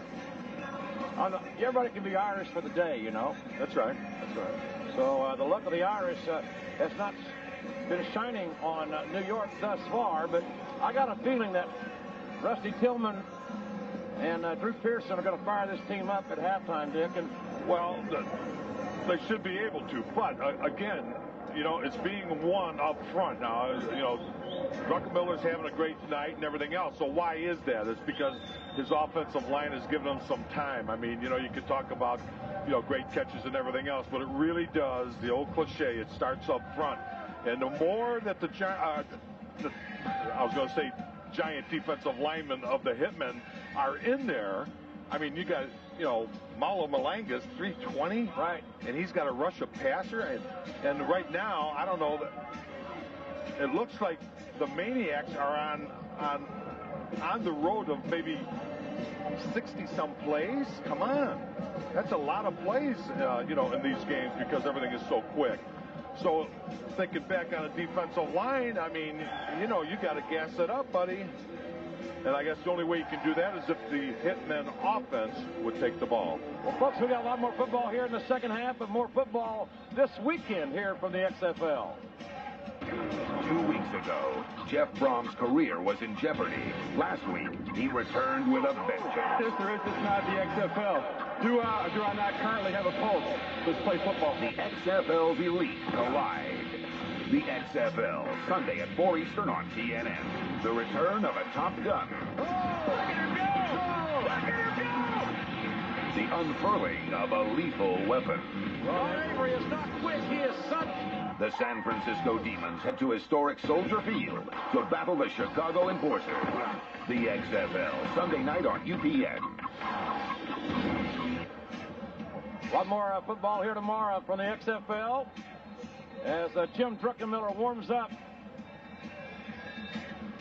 You know, the Rashawn Salaam, the leading rusher in the XFL, Dick, former Heisman Trophy winner from Colorado, the Chicago Bears, #1 draft pick, not playing tonight due to a shoulder injury, but Brent Moss, the 217-pounder from Wisconsin, has had a heck of a first half, replacing Salaam with 10 carries or 64 yards. Well, that's kind of neat to have a guy like that to back up Salaam when you run into trouble with injuries and everything else. And again, they've got Roosevelt Potts, 6 foot, 267. It's like a quick guard playing your fullback, playing behind that big offensive line. Then you got the passing game, so they got a nice blend going for them tonight. The New York defense will be back on the field momentarily. Leo Aragus will kick off for the New York Hitmen, who are down 12-3 here at the half. Kevin Cobb and Kettrick Sanford deep to receive. A high, short kick taken at the 20-yard line by Sanford. And Sanford up to the 32-yard line. Folks, thanks to our friends at Miller Genuine Draft, we look at our halftime stats, Dick, and not much offense for New York. No, yeah. 9 yards rushing, that's not going to get it done. Total yards, 160 to 69. Look at the third downs, though. That's been the key to these drives. Memphis had 3 long drives. So, come on, Brett. Well, maybe the lining in the dark rain cloud is the fact that Memphis has struggled in the second half of every game this season, but last week. Yeah, they didn't struggle in the last 2 minutes. Up until that point, they did struggle. Come on, fellas, set up. Mike 57, Mike 57. Brent Moss and Roosevelt Potts in the backfield with Jim Druckenmiller. Ball on the 32-yard line of Memphis. Second half underway here. And there's Moss. Moss brought down by James Cotton. And as Dick Buck has pointed out, the New York defense on the field a great deal of the first half. And you got to wonder, Big Merck, the linebacker, in the stop as well, how much gas is left in their tank? This is the old cliche. You know, you tell the guys just before they come out to the second half, if you're on defense, you know, stop them in 3, get the ball over to the offense. Blue 40. Blue 40. Druckenmiller with time. Oh, man. That's 2 big hits. Big Murph, number 57, the middle linebacker, was headhunting there and came with an eyelash of a slobber-knocking hit. There you go. Double count. Double count. Double count. All right, Dolphin right gun. There's a look and a listen at this play. See, the quarterbacks, you know, he tried to slide, but doesn't make any difference. You can still hit him. Mike's 57. Blue 58. Blue 40. That's our Dick Buckus style football. That's smashing. Oh, there's too movement. Henry Slay, who has replaced Israel Raybon at defensive tackle for New York. Raybon went off earlier with an injury.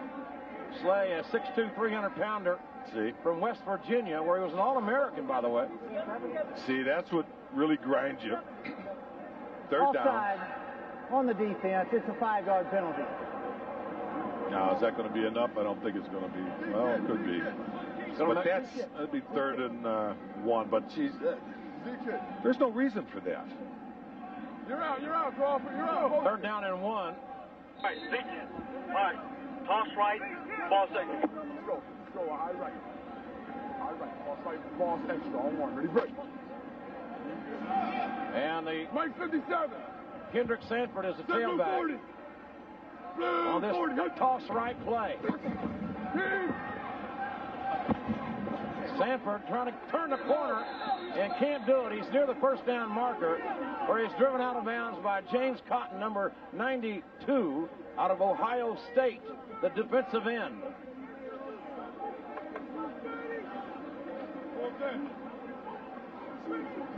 Sanford activated this ball game with the injuries to Raphael Cooper last week and also to Rashawn Salam. I didn't quite get that play. You know, they're a real power running team, and I guess because they pounded the first couple downs up the middle, and then they throw a pitch to go wide. Looks like we're going to measure. Yeah.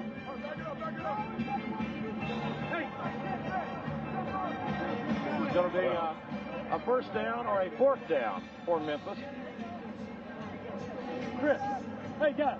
Well, if you're a hitman, defensive lineman, you hope the heck they didn't make it. And you also hope that the chain crew takes their time. I don't think so. So we're about less than a yard short. All right, they did a good job. Go take a blow, a well-deserved blow. They stopped them. Jeff Hall comes in from Memphis to punt it away. You know, and talking to Drew there, the players' attitudes were great. You know, and I remember when I was playing, you know, whenever we had a bad offense and we were always on the field, the defense is always on the field. You always start, you know, moaning and griping at the offense, you know, because they can't make a 1st down. But he said his guys, and along with Kippy Brown's group, he said the attitude of the players was great. This will be Jeff Hall's 2nd punt. As you saw, his first one went for 50 yards. Kirby Dardar deep to receive and flag down.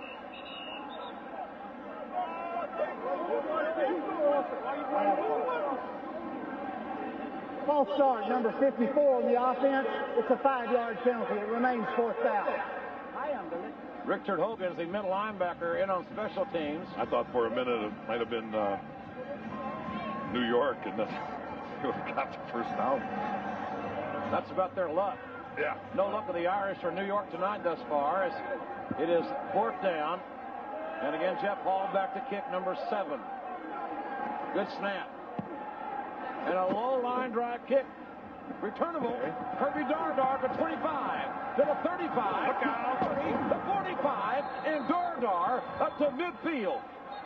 All right. Nice return by Kirby Dardar. 39-yard punt. 25-yard return. Great field position for New York. With Kirby Dardar's 24-yard return, New York takes over. 1st and 10 at their own 49-yard line. 12:20 to go in the 3rd quarter. Big Joe Aska, the running back. Fake to Aska. And the handoff to Mike Archie. Archie may have gained 2 yards on the play. And the New York running game, I'm surprised, Dick, we haven't seen more of Joe Aska. Well, you got to give the Memphis Maniax defense a little credit. I mean, they're active. They got, you know, Hogan's as linebacker. They're very active, and this misdirection kind of runs and everything else. I think that's what they figure they can run against that defense. 2nd down and 8. Richardson's throw complete to his Penn State teammate Mike Archie, number 28. Short gain by Archie. He's going to bring up a 3rd down play for Wally Richardson. Oh, it's at Penn State. Some guys know each other. They know how to work each other. They play together in college. This is a big down for us right here. See, we score right here. We're right in this game. There's a lot of football to play here. A lot of football to play. No doubt about that. Red 88. Drew Pearson's comments on the sideline. 3rd down and 2. The pass thrown behind the intended receiver.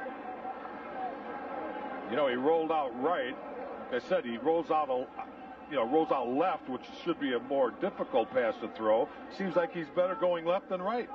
That one just kind of flew, though. That flew a little bit behind the receiver. Ryan Collins, the intended receiver, 6'7", 265, a tight end.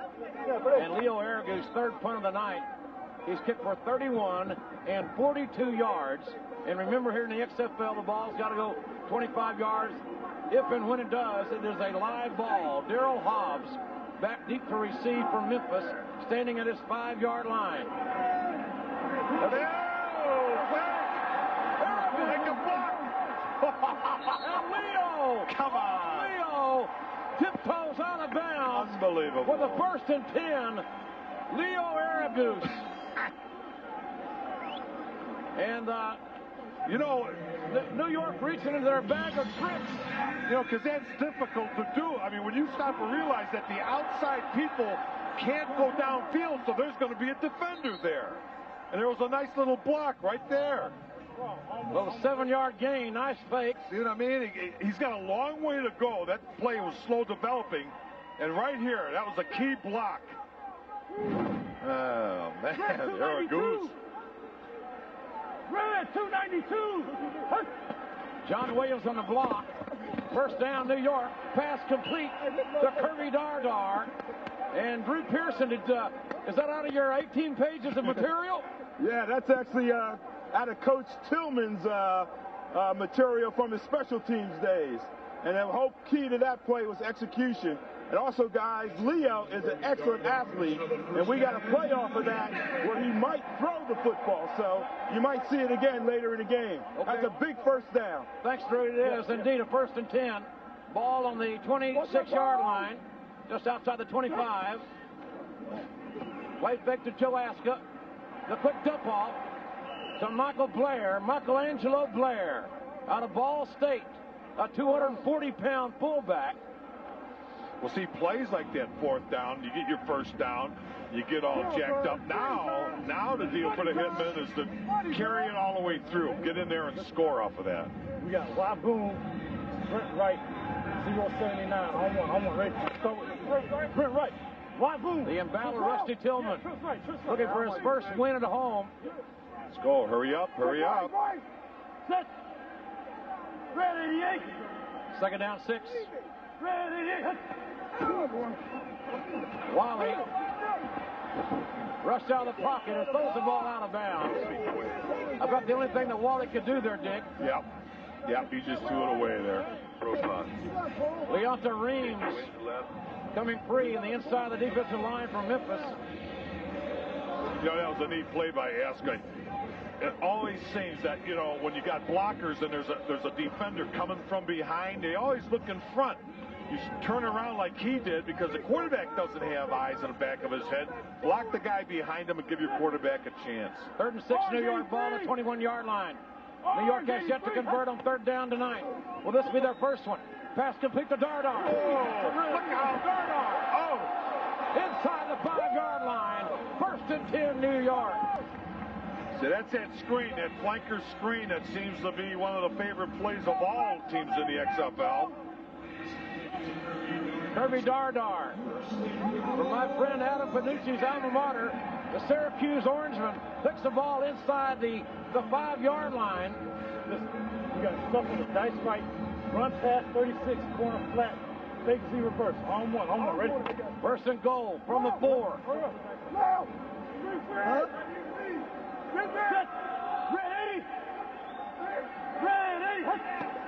Blair and Ask in the backfield. Fake reverse. Pass to the corner of the end zone. Oh, what a great play. A great defensive play by Memphis. John Williams.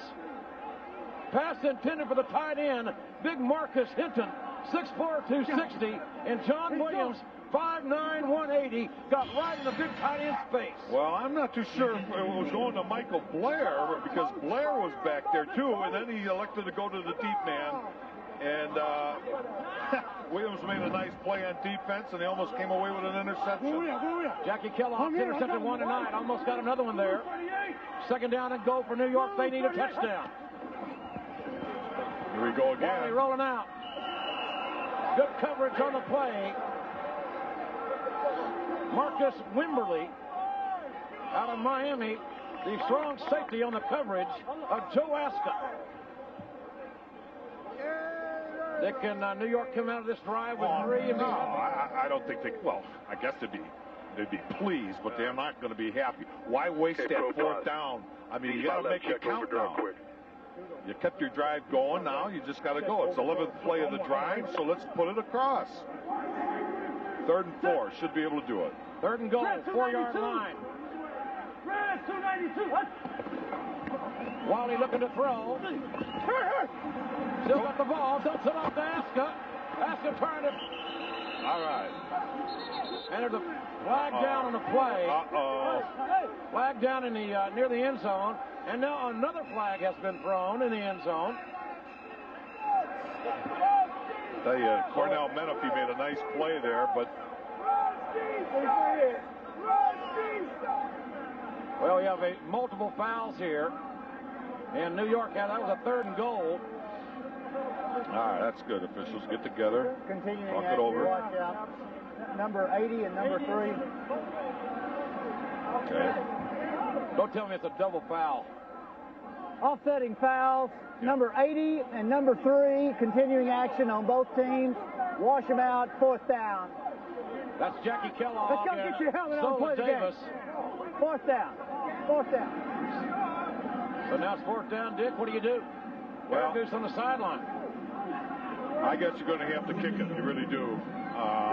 They might play a gadget or something. You got to come away with something. Defense have played pretty good. They stopped them in 3 plays to start this quarter off, second half off. So let's pick up your 3. Get back to work on defense. You know, because with the history of Memphis, very poor in the second half scoring-wise. It'll be a 25-yard field goal attempt if indeed the Hitmen do kick the ball. And that one is off to the right. Oh, now that hurts. That hurts. Aragusinga rushed his kick, and New York gets deep in the red zone. Yeah, I told you they should have went for it. But they come away empty-handed. So swim 3. Swim 3. So New York couldn't score, and now they play defense. We are back live in Giant Stadium. Jim Ross and Dick Butkus. Thanks for being with us tonight here in the XFL on NBC. New York trailing 15-3. Memphis football at the 20-yard line. Brent Moss, the tailback. And Moss gets the carry, gets outside. Moss is 25 to the 26 or 7-yard line. Bernard Russ out of West Virginia, the linebacker, makes the play on the young man who has stepped in admirably tonight for the injured Rashawn Salam, number 33, Brent Moss out of Wisconsin. 2nd and 4. Second down, 4 on the 6-yard gain. Moss 12 carries, 72 yards tonight. Replacing the injured Salam. Druckenmiller back to throw. The quick out. Pass intended for the fullback, Jim Pitts. Well, Kid, sometimes he plays, back there as a fullback, but sometimes as a tight end. He's a big kid. Now, what do you think of this? What do you do? Well, it's not a bad replacement when a guy comes in and has a 5.9 average when your leading rusher on the team, let alone the league, averages 4.6 yards. So I think they're pretty happy with that little display. Third down 3 for Memphis. Crawford showing motion.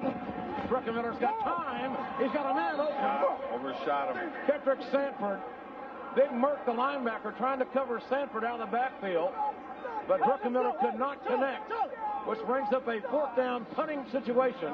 And Jeff Hall, number 7, wearing Mickey Mantle's, though, number 7, will punt for Memphis. Well, there you go. 6 plays, right? 3 out, 3 out. Giants. I keep saying these Giants. See Giant signs all over the stadium here for crying out loud. Everybody's going to get on my case, but especially some of these Jet fans that are here. Ball's kickoff. It's blocked. Ball partially blocked and fumbled. New York fumbled, and we've got penalties, flags down. That will probably be a violation of the DMZ zone. Hey, Kuta! Hey, Jordan! Mike Archie tried to field the ball. He may have been interfered with. New York should get great field position here, Dick. Ball was partially blocked. Just a piece of the ball. Right, that was. Ball was tipped, but it has no effect on the play because the ball was beyond the line of scrimmage. It's 1st and 10. Right, that's what I thought. Maybe if he fumbled it, then I looked at the yardage. So. Well, Memphis coach Kippy Brown having an official conference. The play will stand, and New York in business at the 40. And we are back in New York at Giant Stadium. Costas ignoramus. He is short, but he's a bright guy. Great field position for New York, ball at the 35-yard line. Wally Richardson, the draw play. The big Joe Aska, right at the heart of the Memphis defense. Joe Aska, the 247-pound fullback out of Central Oklahoma. Found some running room, Dick Butkus, right up the gut. Yeah, where's my great middle linebacker on that play? Hogan's. Simple trap play right up the gut. Ball be placed on the 19-yard line in Memphis. First carry for Aska, a 16-yard gain. Aska at one time ran a 4.240 in the NFL Combine at 2:45.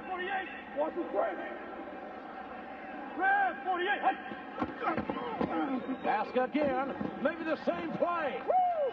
Down to the 10-yard line. Joe Aska carrying the mail. No, he does. He's got a good ability to start one way and just bend and look for the opening, and it makes it easier for the defensive linemen because they can hit the people and just take them where they want to go. And it's an amazing feat for Aska. He's playing with vision in only one eye. He lost the sight in his eye, his right eye, when he was 9 years of age, so he doesn't have peripheral vision. Aska again. Short yardage this time on the handoff from Wally Richardson. Tackle made by the middle linebacker, Richard Hogan's, number 54. A big linebacker, 253 is that young man, out of Memphis. Now, they're moving the ball, the Hitmen are, but they've got to convert. I mean, that 3 points that they missed, that last field goal, I don't know if that's going to really hurt them now, but they're coming right back. But they got to get the 6. Third down and 1, a huge play for New York with 2:48 to go in the third quarter. New York down by 12.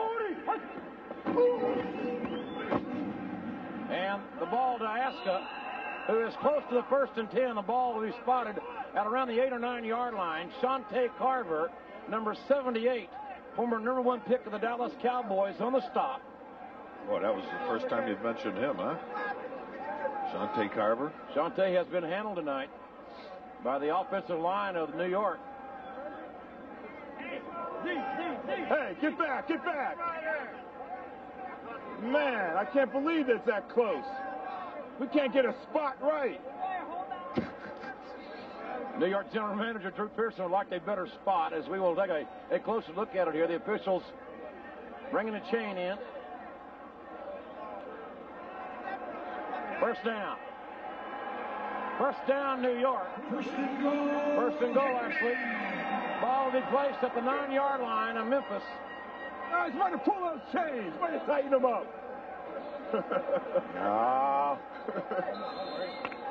Come on, baby. Execute. Execute. Hey, what? Hometown chain crew. Yeah. Reminiscent of Hank Stram in the old days. 91. 91. Wally rolling left. Looking to throw the inside. Oh, all right. Touchdown, New York. Zola Davis. A big touchdown for the New York Hitmen. And this time, New York does not come away empty-handed. All right, it was asking for 4 plays in a row. A little like fake pitch to him and then drill it in there. Nice pass by Wally. 5 plays, 5-yard drive for New York. Makes the score 15-9. Memphis with the point after attempt coming from the 2-yard line. End zone. Well, way to go, you all right? Way to go. We just didn't roll. Zola Davis made a half attempt at a fake to Joe Aska, then nice pass. You know, the Hitmen are 50% on these extra points. Very important extra point here. Fake to Aska. Whoa! Wide open. Ryan Collins, the 6'7" tight end. So now the Hitman with some momentum, with some life. Way to go, Ryan! Way to fucking go! Way to go, baby! See, it all goes back to the defense of the Hitmen, man. They kept them for 3 plays out, 3 plays out. Offense converted. It's the way to do it. New York cuts the lead to 15-10. Folks, while we have a moment, let's take a look now at the Burger King Defensive Player of the Week. And now, Burger King presents the XFL Defensive Player of the Week. In the land of burgers, Whopper is king. New York, New Jersey Hitmen safety Brad Trout played a key part of a stingy defense that held the Demons to under 200 yards passing. Trout had 6 tackles and the key interception late in the game to give the Hitmen an upset win over the Demons. That was the Burger King XFL Defensive Player of the Week. In the land of burgers, Whopper is king. Leo Aragus will kick off for New York. Kendrick Sanford and Kevin Cobb back deep to receive for the Memphis Maniax. A high, short kick taken at the 18-yard line by Cobb, and Cobb is brought down at around the 27-yard line by a host of Hitmen. Well, Memphis got to get their act together because, I don't know, you know, you're asking a lot from the Hitmen defense to stop 3 series in a row, what we call 3 and out. So it'll be a gut check on Memphis's part here. Let's get the thing going here. Brent Moss and Jim Kitts, the running backs for Memphis, behind Jim Druckenmiller. Green 80. Brent Moss, right at the middle, tackled by the middle linebacker, Ron Murkison. Wally Richardson several times inside the red zone tonight, finally able to punch it in. Yeah, we just got to execute a little better. That was a good drive for us. We got the 6, and we also got converted, so we're right back in it. We just got to keep doing what we've been doing. How big for your momentum is it to get a stop right here? It's real big. Defense can go in there and hold them right here, and we get the ball back, we can drive it back down. Roosevelt Potts, the fullback, in with Brent Moss. Green 80. Second down 4. Moss on the carry. Moss up near first down yardage at the 40-yard line. Should have enough for the 1st and 10. Chris Mamalonga, the 320-pound defensive tackle out of Kansas, makes the stop. That probably, Dick, was the last play of the 3rd quarter. Well, you know, you're asking a lot. Try to stop a team like this 3 times in a row, but yeah, I think they're going to. Looks like Memphis is going to clock run down, and get the opportunity to talk to head coach Kippy Brown. New York will talk to Rusty Tillman, and we'll be back for the fourth quarter. Memphis leads New York 15-10. It's still anybody's ball game.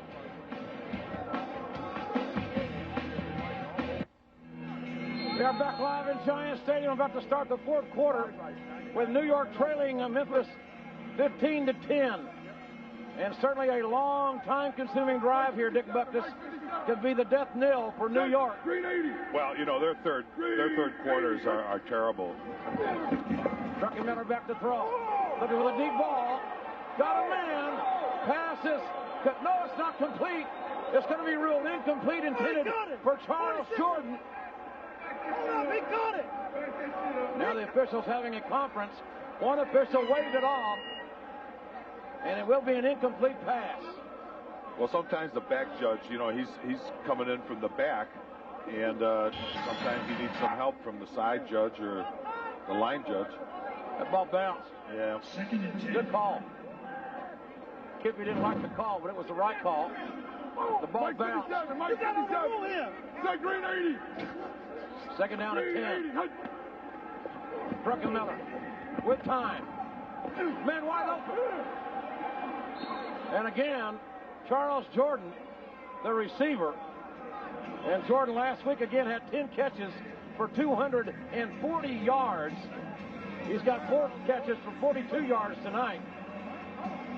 11-yard gain. Druckenmiller starting to warm back up. See, that's, you know, looking at the Hitmen on defense, you know, this is discouraging when they start a drive. If they get a drive going here, they're not only tired, but then, you know, the offense, the Hitmen's offense has been moving the ball, but they can't get back on the field.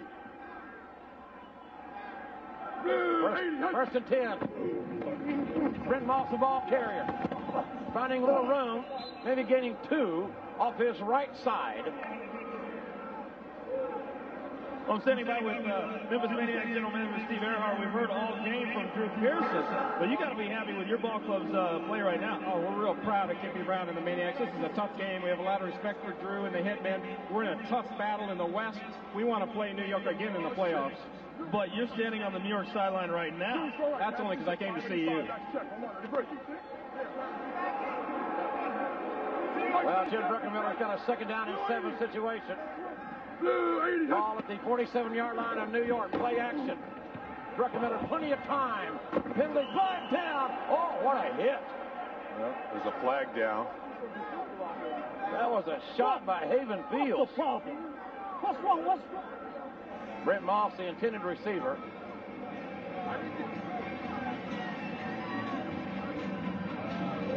An illegal shift is the preliminary call against Memphis. I thought it was cover 2, wasn't it? I didn't send motion. He just won his own. Druckenmiller 10 of 22 tonight, 89 yards. A far cry from illegal shift on the offense, number 30. Penalties declined. Third down. Far cry from 413 yards last week for Druckenmiller. Well, he's got to get his thing together now. I was just listening to him. Somebody went in motion when they weren't supposed to go in motion, and got to get everybody concentrating there. Green 80. Green 80. Big third down play here for Memphis. Yeah, see what I mean? Left guard made a little flinch. Everybody's going to be screaming over here on the Memphis sideline, but he what you set as an interior lineman, you can't move. It's the play. It's the 75, Glenn Roundtree. Third down. Big 300-pound left guard out of Clemson. Got it. See, that's the stuff that just kills you. You know, that those non-judgmental calls, jumping off sides, illegal procedure, little things like that, they all add up. Clock is running. 12:15 to go in the ball game. Druckenmiller in the shotgun. Looking to throw on third down. Oh, it's almost intercepted by Don Caldwell. He's down. He really got belted again. Now you're going to say, well, you know, he threw the ball behind the guy, but if you look back and see what happened to Jim, man, he got... Blue 40. Druckenmiller gets hammered here. See, he drops back. And, boy, when they pop you right on the arm like that, Druckenmiller's a Hoss. He's up. He'll be back. Jeff Hall to punt the ball away for Memphis. Kirby Dardar. Oh, man. Almost blocked. And Dardar to 25. Dardar's got some room. He can't get outside. Dardar had a man to beat. And no roughing the kicker. It's going to be New York ball. In good field position when we come back. The XFL on NBC is brought to you by cold-filtered Miller Genuine Draft. Never miss a genuine opportunity. By Say It Isn't So, from the guys that gave you There's Something About Mary, Friday. And by Burger King. In the land of burgers, Whopper is king. We are back. Here in the fourth quarter, 11:41 to go in the ball game. New York's football at their own 38-yard line. Or 33-yard line, check that. 1st and 10. Wally Richardson rolling out. Throwing the deep ball. Oh, Dardar, the intended receiver. New York wanting interference. Jackie Kellogg, number 3, the defender.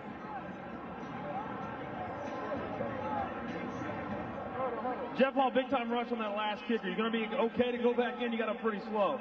I'm fine. I'm all right. I'll be okay.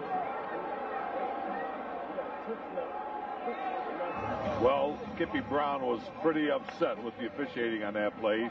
The ball was not touched by a defender, so he thought that should have been roughing the punter. And he's right. I think so. 2nd down and 10. And pass complete to Zola Davis, who had the touchdown earlier. Okay, Pony. Okay, jet to flank right. 37 slant. Pony. Well, Memphis is going along what they've been in the past in second half. Their second half possessions, punt. Look for the slant here. New York seemingly will throw the ball on this play. We'll see.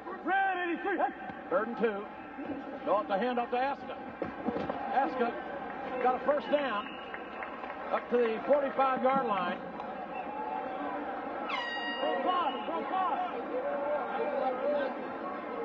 Well, folks, out in Las Vegas, Vegas quarterback Ryan Clement just threw a touchdown pass to tight end Ricky Brady. And Vegas leads Birmingham 19-12. That ball game in the 3rd quarter. And Yo Murphy has just added a touchdown for Vegas. Vegas leads Birmingham 25-12. Courtesy of Bud Light. Wally back to throw. Avoids the rush. Wally is going to run. Wally to the 50. Hard hit at the 49-yard line of Memphis. Jackie Kellogg made the tackle along with John Williams. Well, he was trying to hit Zola Davis down here, you know, with all that play action and fooling around, and Davis just streaked down the right side, but then Wally just decided to run it. Wally, very athletic quarterback out of Penn State, 6'4", 223. 4-year letterman for the Nittany Lions. Joe Aska, the lone running back. Last 2nd down play. 3-step drop. Pass incomplete. Intended for Zola Davis. Another big 3rd down for the New York Hitmen. 3rd down and 3. 8:56 to go in the ball game. Dick, what do you do defensively to counteract Wally's scrambling ability? Well, I think Richard Hogan's all night has been spying on him. I noticed him a couple times. He'll just go with him, but, you know, Wally, he can move. And see what happens here. 3 for 10 on 3rd downs tonight. A big one right here. There's the draw. Duesta up to the 32-yard line. The ball ruled down. 1st and 10 for New York. Now see what happens. Richard Hogan's, he's spying all right on that play. I watched him. He was spying on Wally Richardson, waiting for wherever he goes. But what happened, he got drawn up too close to the line of scrimmage, and they ran around him. See what I mean? He's looking, and boom. Aska goes to the outside. There's no one coming from the inside. 17-yard gain for Joe Aska. Almost bringing a smile on the face of the embattled Rusty Tillman.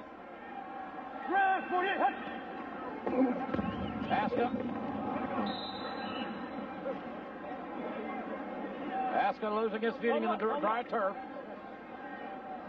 Both these teams are alive in the playoff hunt, but both need a victory to stay in it. And certainly more drastic for New York than it is for Memphis. Right, because of the way Orlando is. But they'll get a shot at Orlando. Their next 3 games are all within their division, so this will be a good one to win. Red 88! 148! Red 88! Wally Richardson a shotgun. Pass to the back out of the backfield. Mike Archie out of Penn State. Nittany Lion to Nittany Lion. And the ball goes out of bounds. Clock stops at 7:09 to go in the 4th quarter. New York moving the football. Now, see, if you're a hitman guy, you're okay. We're moving along if they stop us. But the problem is, they are, I don't know if they have that much confidence in their kicker. He's made one and missed a real short one. So you can't take anything for granted. I mean, they got to try to get in there for 6. And a bad hold also for Eric Goose.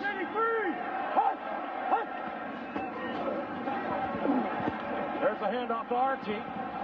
Almost student body right here, up to near the first down marker. It looks like New York has earned another 1st and 10, Dick. Well, you see what's happening. Richard Hogan's the middle linebacker. He's so concerned, I think, about Wally Richardson that it's drawn him up closer to the line of scrimmage, which means if they run off tackle, he can't get there. That's why the safeties are making the tackles. So he's got to maybe forget about Wally a little bit, loosen up, and play the run. Just over 6 minutes to go in the ball game. New York needs to score. They're down by 5. Joe Aska, the big running back. Put that pass out to Archie. Well defensed by Williams. John Williams on the tackle, number 21, along with Richard Hogan's, the middle linebacker, who covered some ground as well. Well, see, now he played back off the ball, read it great, came from the inside out, made the stop. Of course, you can, say it's real easy after the play's over with. Wally Richardson, 15 of 26, 128 yards tonight. 1 touchdown, 1 interception. That was his first pass of the night, the interception. Pass knocked down at the line of scrimmage. It looked like Shante Carver, number 78, got his hands up and on the Spalding. All right. Hey. 3rd down play. Oh, this is big. They got it. Well, this is a huge. I forget it. Well, they got to get this. Pull it out of their hat. 5:20 to go in the ball game. 3rd down play for New York. Ball in the Memphis 22. A quick screen. And the pass complete. And well defensed by Memphis. Yep. Ball inside the 20-yard line of Memphis, but it's going to bring up 4th down for New York.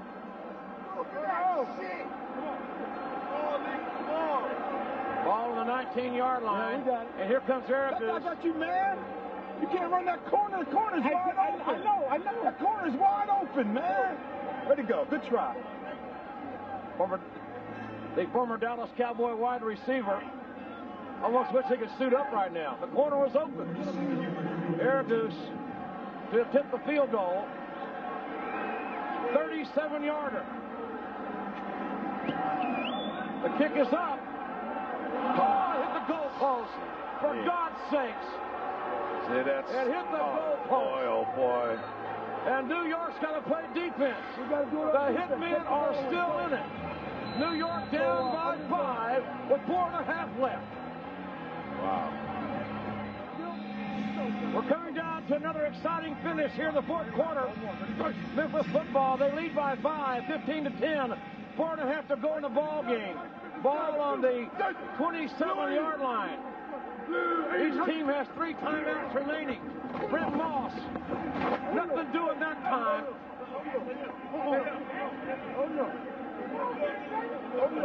The defensive line of the Hitmen rising to the occasion. Dick Butkus on that play. Yeah, that's what they got to do. They 2 yards, not bad on first down. Got to get their stuff now, and plus Memphis will probably try to run it until the 3rd down. So if they can stop them here and force them to throw, get the ball back. Let's go. All right, here we go. Still can happen. Go eye right. Slide right, 55 on 1. Ready, break. Mike 57. Mike 55. Each team has 3 timeouts remaining, as we mentioned. 2nd down. Druckenmiller to throw. To go! Oh! Almost intercepted by Damon Wheeler. Wheeler had it all the way. Pass intended for Darrell Hobbs. What a Damon play. Wheeler out of Colorado. He almost had it right in his hands. No, Hobbs just cost a Hitman from going for the score. Watch this. Druck hits him, and look at that. He got to play defense. Yeah, good defense by the wide receiver. Yeah, great play. 3rd down play from Memphis. Druckenmiller in the shotgun. Looking to throw. Oh, his receiver, number 88, Charles Jordan, was wide open. And we got a little skirmish again. A little smackdown in the backfield. This is not the time. There is a flag down a play. Well, that's one flag. It's in the. That's going to be against the Hitmen, I believe. Who's got the foul? Man, this could be a back break. Manote! Tell him uncatchable ball! This could be a huge call here. We'll see how it goes. Dwayne Sad, number 95 for New York, the big defensive end, had the altercation. What we got? Spot foul, automatic first down. Will y'all tell us the call? Pass interference on the defense, number 31. Oh, man. Automatic first down. Man, that's a knife in the heart there. Pass interference of Butler by Note, the DB out of Ohio State. Let's go, Frank. Be firm on that. First down. That's a big issue there. 3 minutes ago in the ball game and running. First down. Remember, New York's got 3 timeouts left. Blue 80. Blue 80. Brent Moss replacing the injured Rashawn Salam. Moss on the carry for short yardage. And a timeout has been called by New York.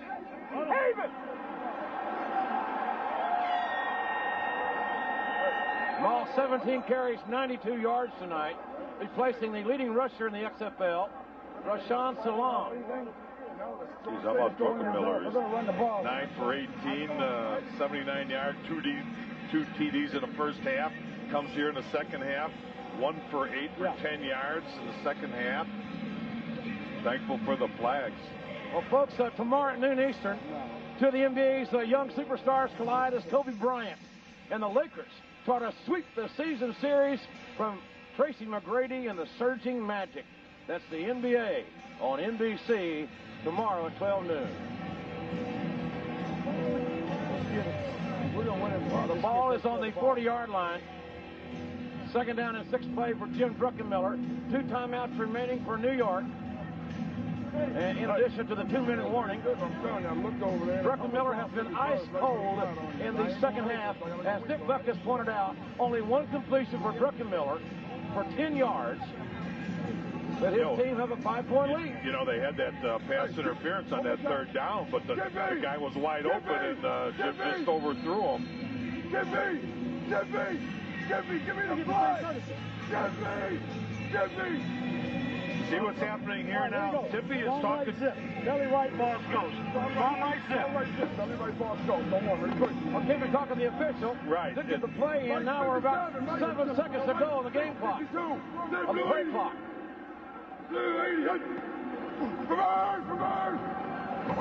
Brent Moss right the middle. Near first down yardage. maybe about a half a yard short.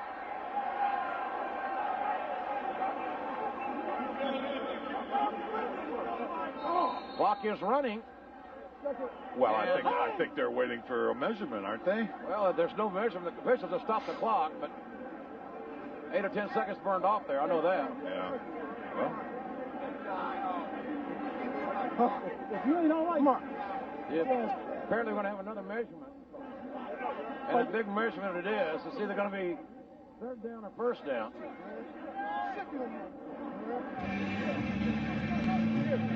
New York has one timeout remaining. Memphis has all 3 of theirs.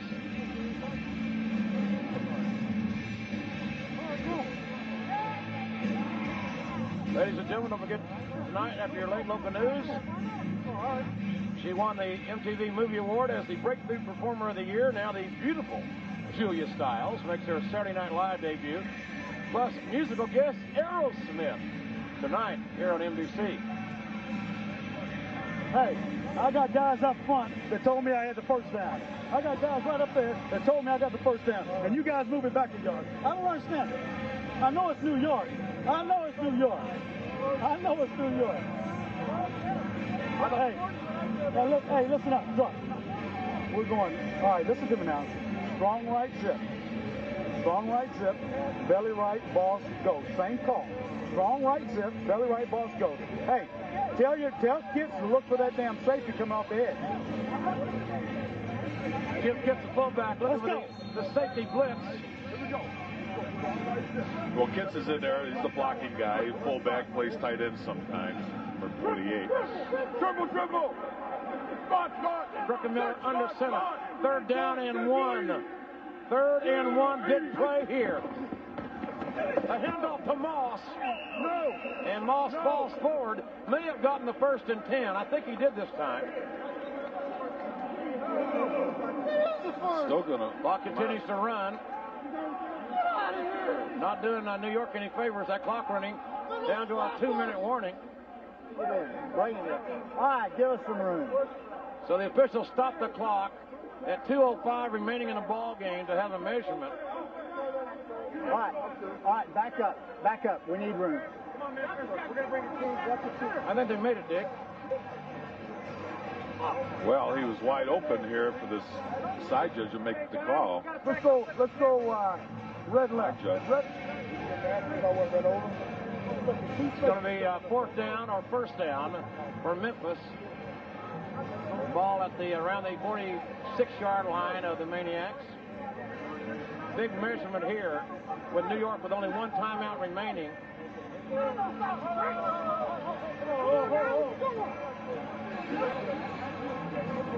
Well, let's see if New York has a home field advantage. Yeah.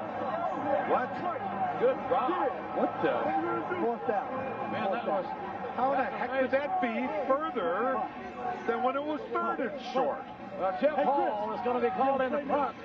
And the last time he almost got roughed, the kick was almost blocked. So New York's going to get the football back with one timeout remaining and the 2-minute warning. And Memphis is calling the timeout now. Memphis has just called a timeout. Indeed, they have. I think they just want to get over the shock of that measurement. That was a bizarre measurement. No. I don't think Mayor Giuliani can figure that one out. And he's a former federal investigator or something. Let's go. I don't. Got a guy out wide. Well, Hey, now listen. here's what they're going to say. Get over here. Let me say one thing, Coach. Patrick, you go to the right, you go to the left. Okay? Got that? Okay. He answered me. Bell is out. Safford's in. We're double inside guys. But I want you to the right. I want you to the left. Get a little depth. You're too close. Jeff. 2 steps, you get rid of it. Now, when we pass that, you got to sting them. Get it out there, okay? Is it okay if he leaves early, even if we get the 5-yard penalty? I'm gonna get down. Don't worry about it. He'll be all right. Let's go. Hey, but look here. When you take that guy off the line, somebody has to go on the line now. Listen, guys. Getting this punt off is the ball game. All right, here's a ball game right here. Wait. Somebody got to get on the line. Great all-access here in the XFL. You heard the strategy, you heard the emotion on the sideline. Kippy Brown, the head coach of Memphis, says this is the ball game. Kirby Dardar deep to receive for New York. Dick, a block or return? Well, I would think they're going to go for the block here. And New York, short kick, a live ball. The ball is live, and Mike Archie fielding the ball, and that's good field position. It also brings us to our 2-minute warning. Folks, we have just under 2 minutes to go. New York is down by 5, but they got the football. How many timeouts you got left? 2? Game, New York's football on their own 36-yard line. New York with 1 timeout remaining, and the Hitmen trail Memphis 15-10. The biggest drive, obviously, of this XFL game here tonight. Red 88! Wally Richardson looking to throw. Got a man. Complete. Nice play.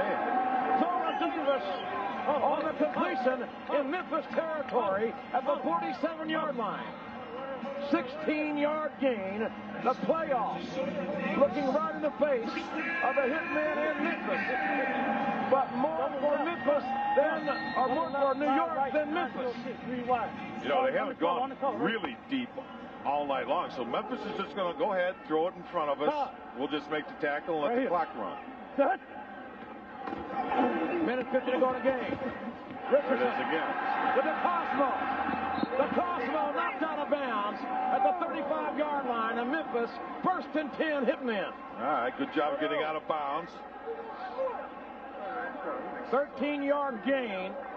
And a great job by the offensive line, led by Oklahoma's Ben Cavell. Now this is where the Hitmen are really got to do a job here. Shante Carver, we haven't heard of him maybe twice tonight, along with the other Memphis rushmen. I mean, they got to get after it here. Wally looking to throw, has time. Complete to Anthony DeCosmo. From Paramus, New Jersey to Giant Stadium, DeCosmo has come alive. Geez, this is just like last week. You know, the enforcers marched right down. They got to really gut it up on Memphis's defense. Less than a minute and a half to go in the ball game. Wally Richardson looking to throw. He's got time. There's the throw. It's complete to Zola Davis at the 15-yard line. You know, it's not that they're not blitzing. I've been watching their middle linebacker. Hogan's has been rushing also, so they're trying to rush with 5 people. It's just that the Hitmen's offensive line are doing a pretty good job giving Wally Richardson some time. Clock running. Just over a minute to go in the ball game. Richardson 4 of 4 on this drive. Wally back to throw. Wally's got room. It's for the end zone, and he has to throw it away. Good rush there on Wally Richardson by big number 92, Leonta Reams of Houston. 300-pounder, the first on 27. Well, see, they pulled a safety blitz that time and hurried the pass. He did a good play, throwing it over the head there. Cuts the clock. So we got 1 minute to go. Ball on the 16-yard line in Memphis. A minute to go in the football game. The Hitmen down by 5. Need to get in the end zone. New York looking for their victory here of this season. There's that quick screen. Look out! Look out! Kirby Dardar! Unbelievable. To the 1-yard line! Holy cow. The 1-yard line! What a play by Kirby Dardar! The Orange Man, 15-yard gain inside the 1. Like I'm saying, you know, that screen pass seems like everybody uses it and runs it to perfection. It's just like what the Bears popped, you know, a couple of years ago. Boy, business has picked up here for the New York Hitmen. Ball on the 1-yard line. New York has no more timeouts. See what happens on that screen pass, your lineman can go downfield on a screen pass, so you're getting all your linemen downfield, plus your outside receivers are making blocks, so he cuts back toward the center of the field, hoping to pick up blocks by the lineman, and he gets it down there to the 1-foot line. First and goal for the 1-yard line. Get down to the last play. Okay. Okay, Dollar. Get the dollar round up. Big Joe Aska, 38. The running back. Dollar 53. Close to 250 pounds in the ball game. 25 leads. We're going to dice it up. 25 leads first place. Then we're going to dice it up 27 if we don't get it. On one, ready. 25 leads. Wally Richardson calling 2 plays in the huddle. New York down by 5. 53 seconds to go in the ball game. Football at the Memphis 1. There's Aska, the fullback, right up the middle. I don't think so. Go. Come on, guys. Cannot stop the clock. They have no timeouts. Come on. But they've got time. 40 seconds to go. Ball inside the 1. Second down and goal. Come on. 35, 34. Red 27. Red 27. Aska. What a play. Right. Patrick sent the linebacker. Come on, guys. You still got to go. You got to down the ball. Yeah, he's got to spike. Well, he's got to down the ball here. It's third down, and New York will have one play. One play. Well, there's going to flag because I think this Memphis player did not get off the field in time. Hey, everybody get over the sideline. Get everybody the fuck over. So there's a flag down, and Dick, I think you're right. Marvin was hurt, so he passed the I think the Memphis player did not get off the field. In any event, 12 seconds to go. We have a substitution infraction, half the distance to the goal, third down. Still third down. Still third down, right. But, yeah, still third down. Substitution infraction on the defense, third down, half the distance. But that's a big, big penalty, no doubt about it, but New York has no timeouts remaining. The ball is going to be spotted at about the 2-yard line. You know, it's a weird thing, man. You're trying to get off the field as fast as you can, but you got caught. 12 men on the field. And it comes down to this. $100,000 play. $100,000 split to the winning team. This is a $100,000 play. He's going to have to run it. Wally, back to throw.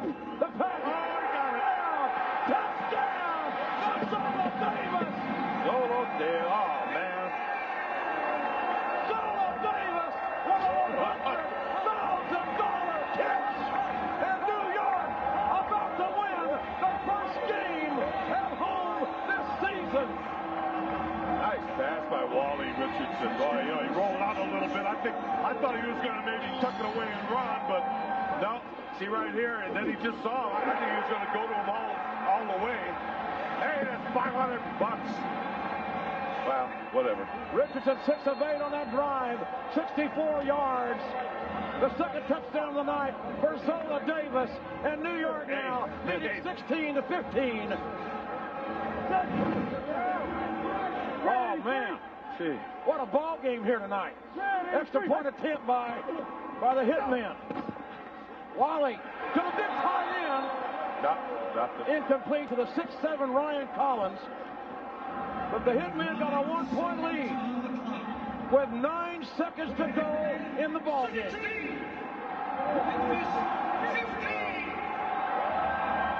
Wow. Well, I wonder what Drew thinks now. He said there's, you know, well, that's a lot of time, Drew kept on saying. I don't know, Drew. Look at, he's taking a rest now. I think Drew's I think Drew was going to overload it. Yeah. New York trailed 15-3 at halftime. Great defense by New York in the second half. They were tired, they were fatigued, Dick, but they gutted it up and played a hell of a defensive game in the second half. You know, they did. They came out, they stopped them about 3 times, the defense, and then, of course, the non-field goals really hurt. So they just kept after it. Got to give them credit, man. They went after it. Just got to cover the shit up now. Man, oh man, what a ball game here tonight at Giant Stadium. We're so glad you're with us here on NBC and the XFL. Thanks for letting us come into your home tonight, folks, here on this St. Patrick's weekend. And these brave souls came out in the rain, and they've hung with it here. These great fans, these Hitman fans. Hey, you know, there's no better fans in the world than fans in New York, I'll tell you. Ah, yeah, man, they're going nuts now. Yeah. Hold it for 1 play. All right.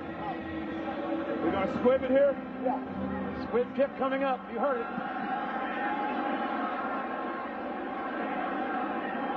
Come on, you got to hit him. Okay. 5 seconds to go in the ball game. Time for one play from the big arm Jim Druckenmiller. And he can throw it 70 yards on the fly, Dave. Well, we're going to see it here. Hey, guys, keep it. I just wonder if they're going to try an alley-oop or hook and ladder or just something. Out, fellas, all right? Give me as much time as you can. Let's go. Golf for right gun. See if I score. I want. All right. He's asking his lineman, give him some time, but I think you're going to find that there's only going to be about 3 rushers. Butler by Note, the DB of New York is in the end zone. Blue 80. New York rushing 3. It slipped out of his hand. Slipped out of his hand. And that'll be the ball game. Unbelievable. Tony Caldwell with the interception. What a ball game. The New York Hitmen stay in the playoff hunt. It's their first home victory. And what an XFL game tonight, Dick Butkus. Well, I'll tell you what, they're coming down to this like every week. So, look at them, man. Oh, geez. What a great win for the Hitmen. And, boy, I'm sure that the Memphis feels Well, it's the XFL and NBC next Saturday at 8 o'clock Eastern Time. Memphis Maniax at the San Francisco Demons. Don't forget the NBA on NBC tomorrow at noon Eastern. The Lakers and the Magic. And tonight, stay tuned. Following your late local news, it's Saturday Night Live. For John the Coachman, the legendary Dick Butkus, I'm Jim Ross, saying we appreciate you being with us. It's been a hell of a ball game. What a St. Patrick's night at Giant Stadium. Good night, everybody.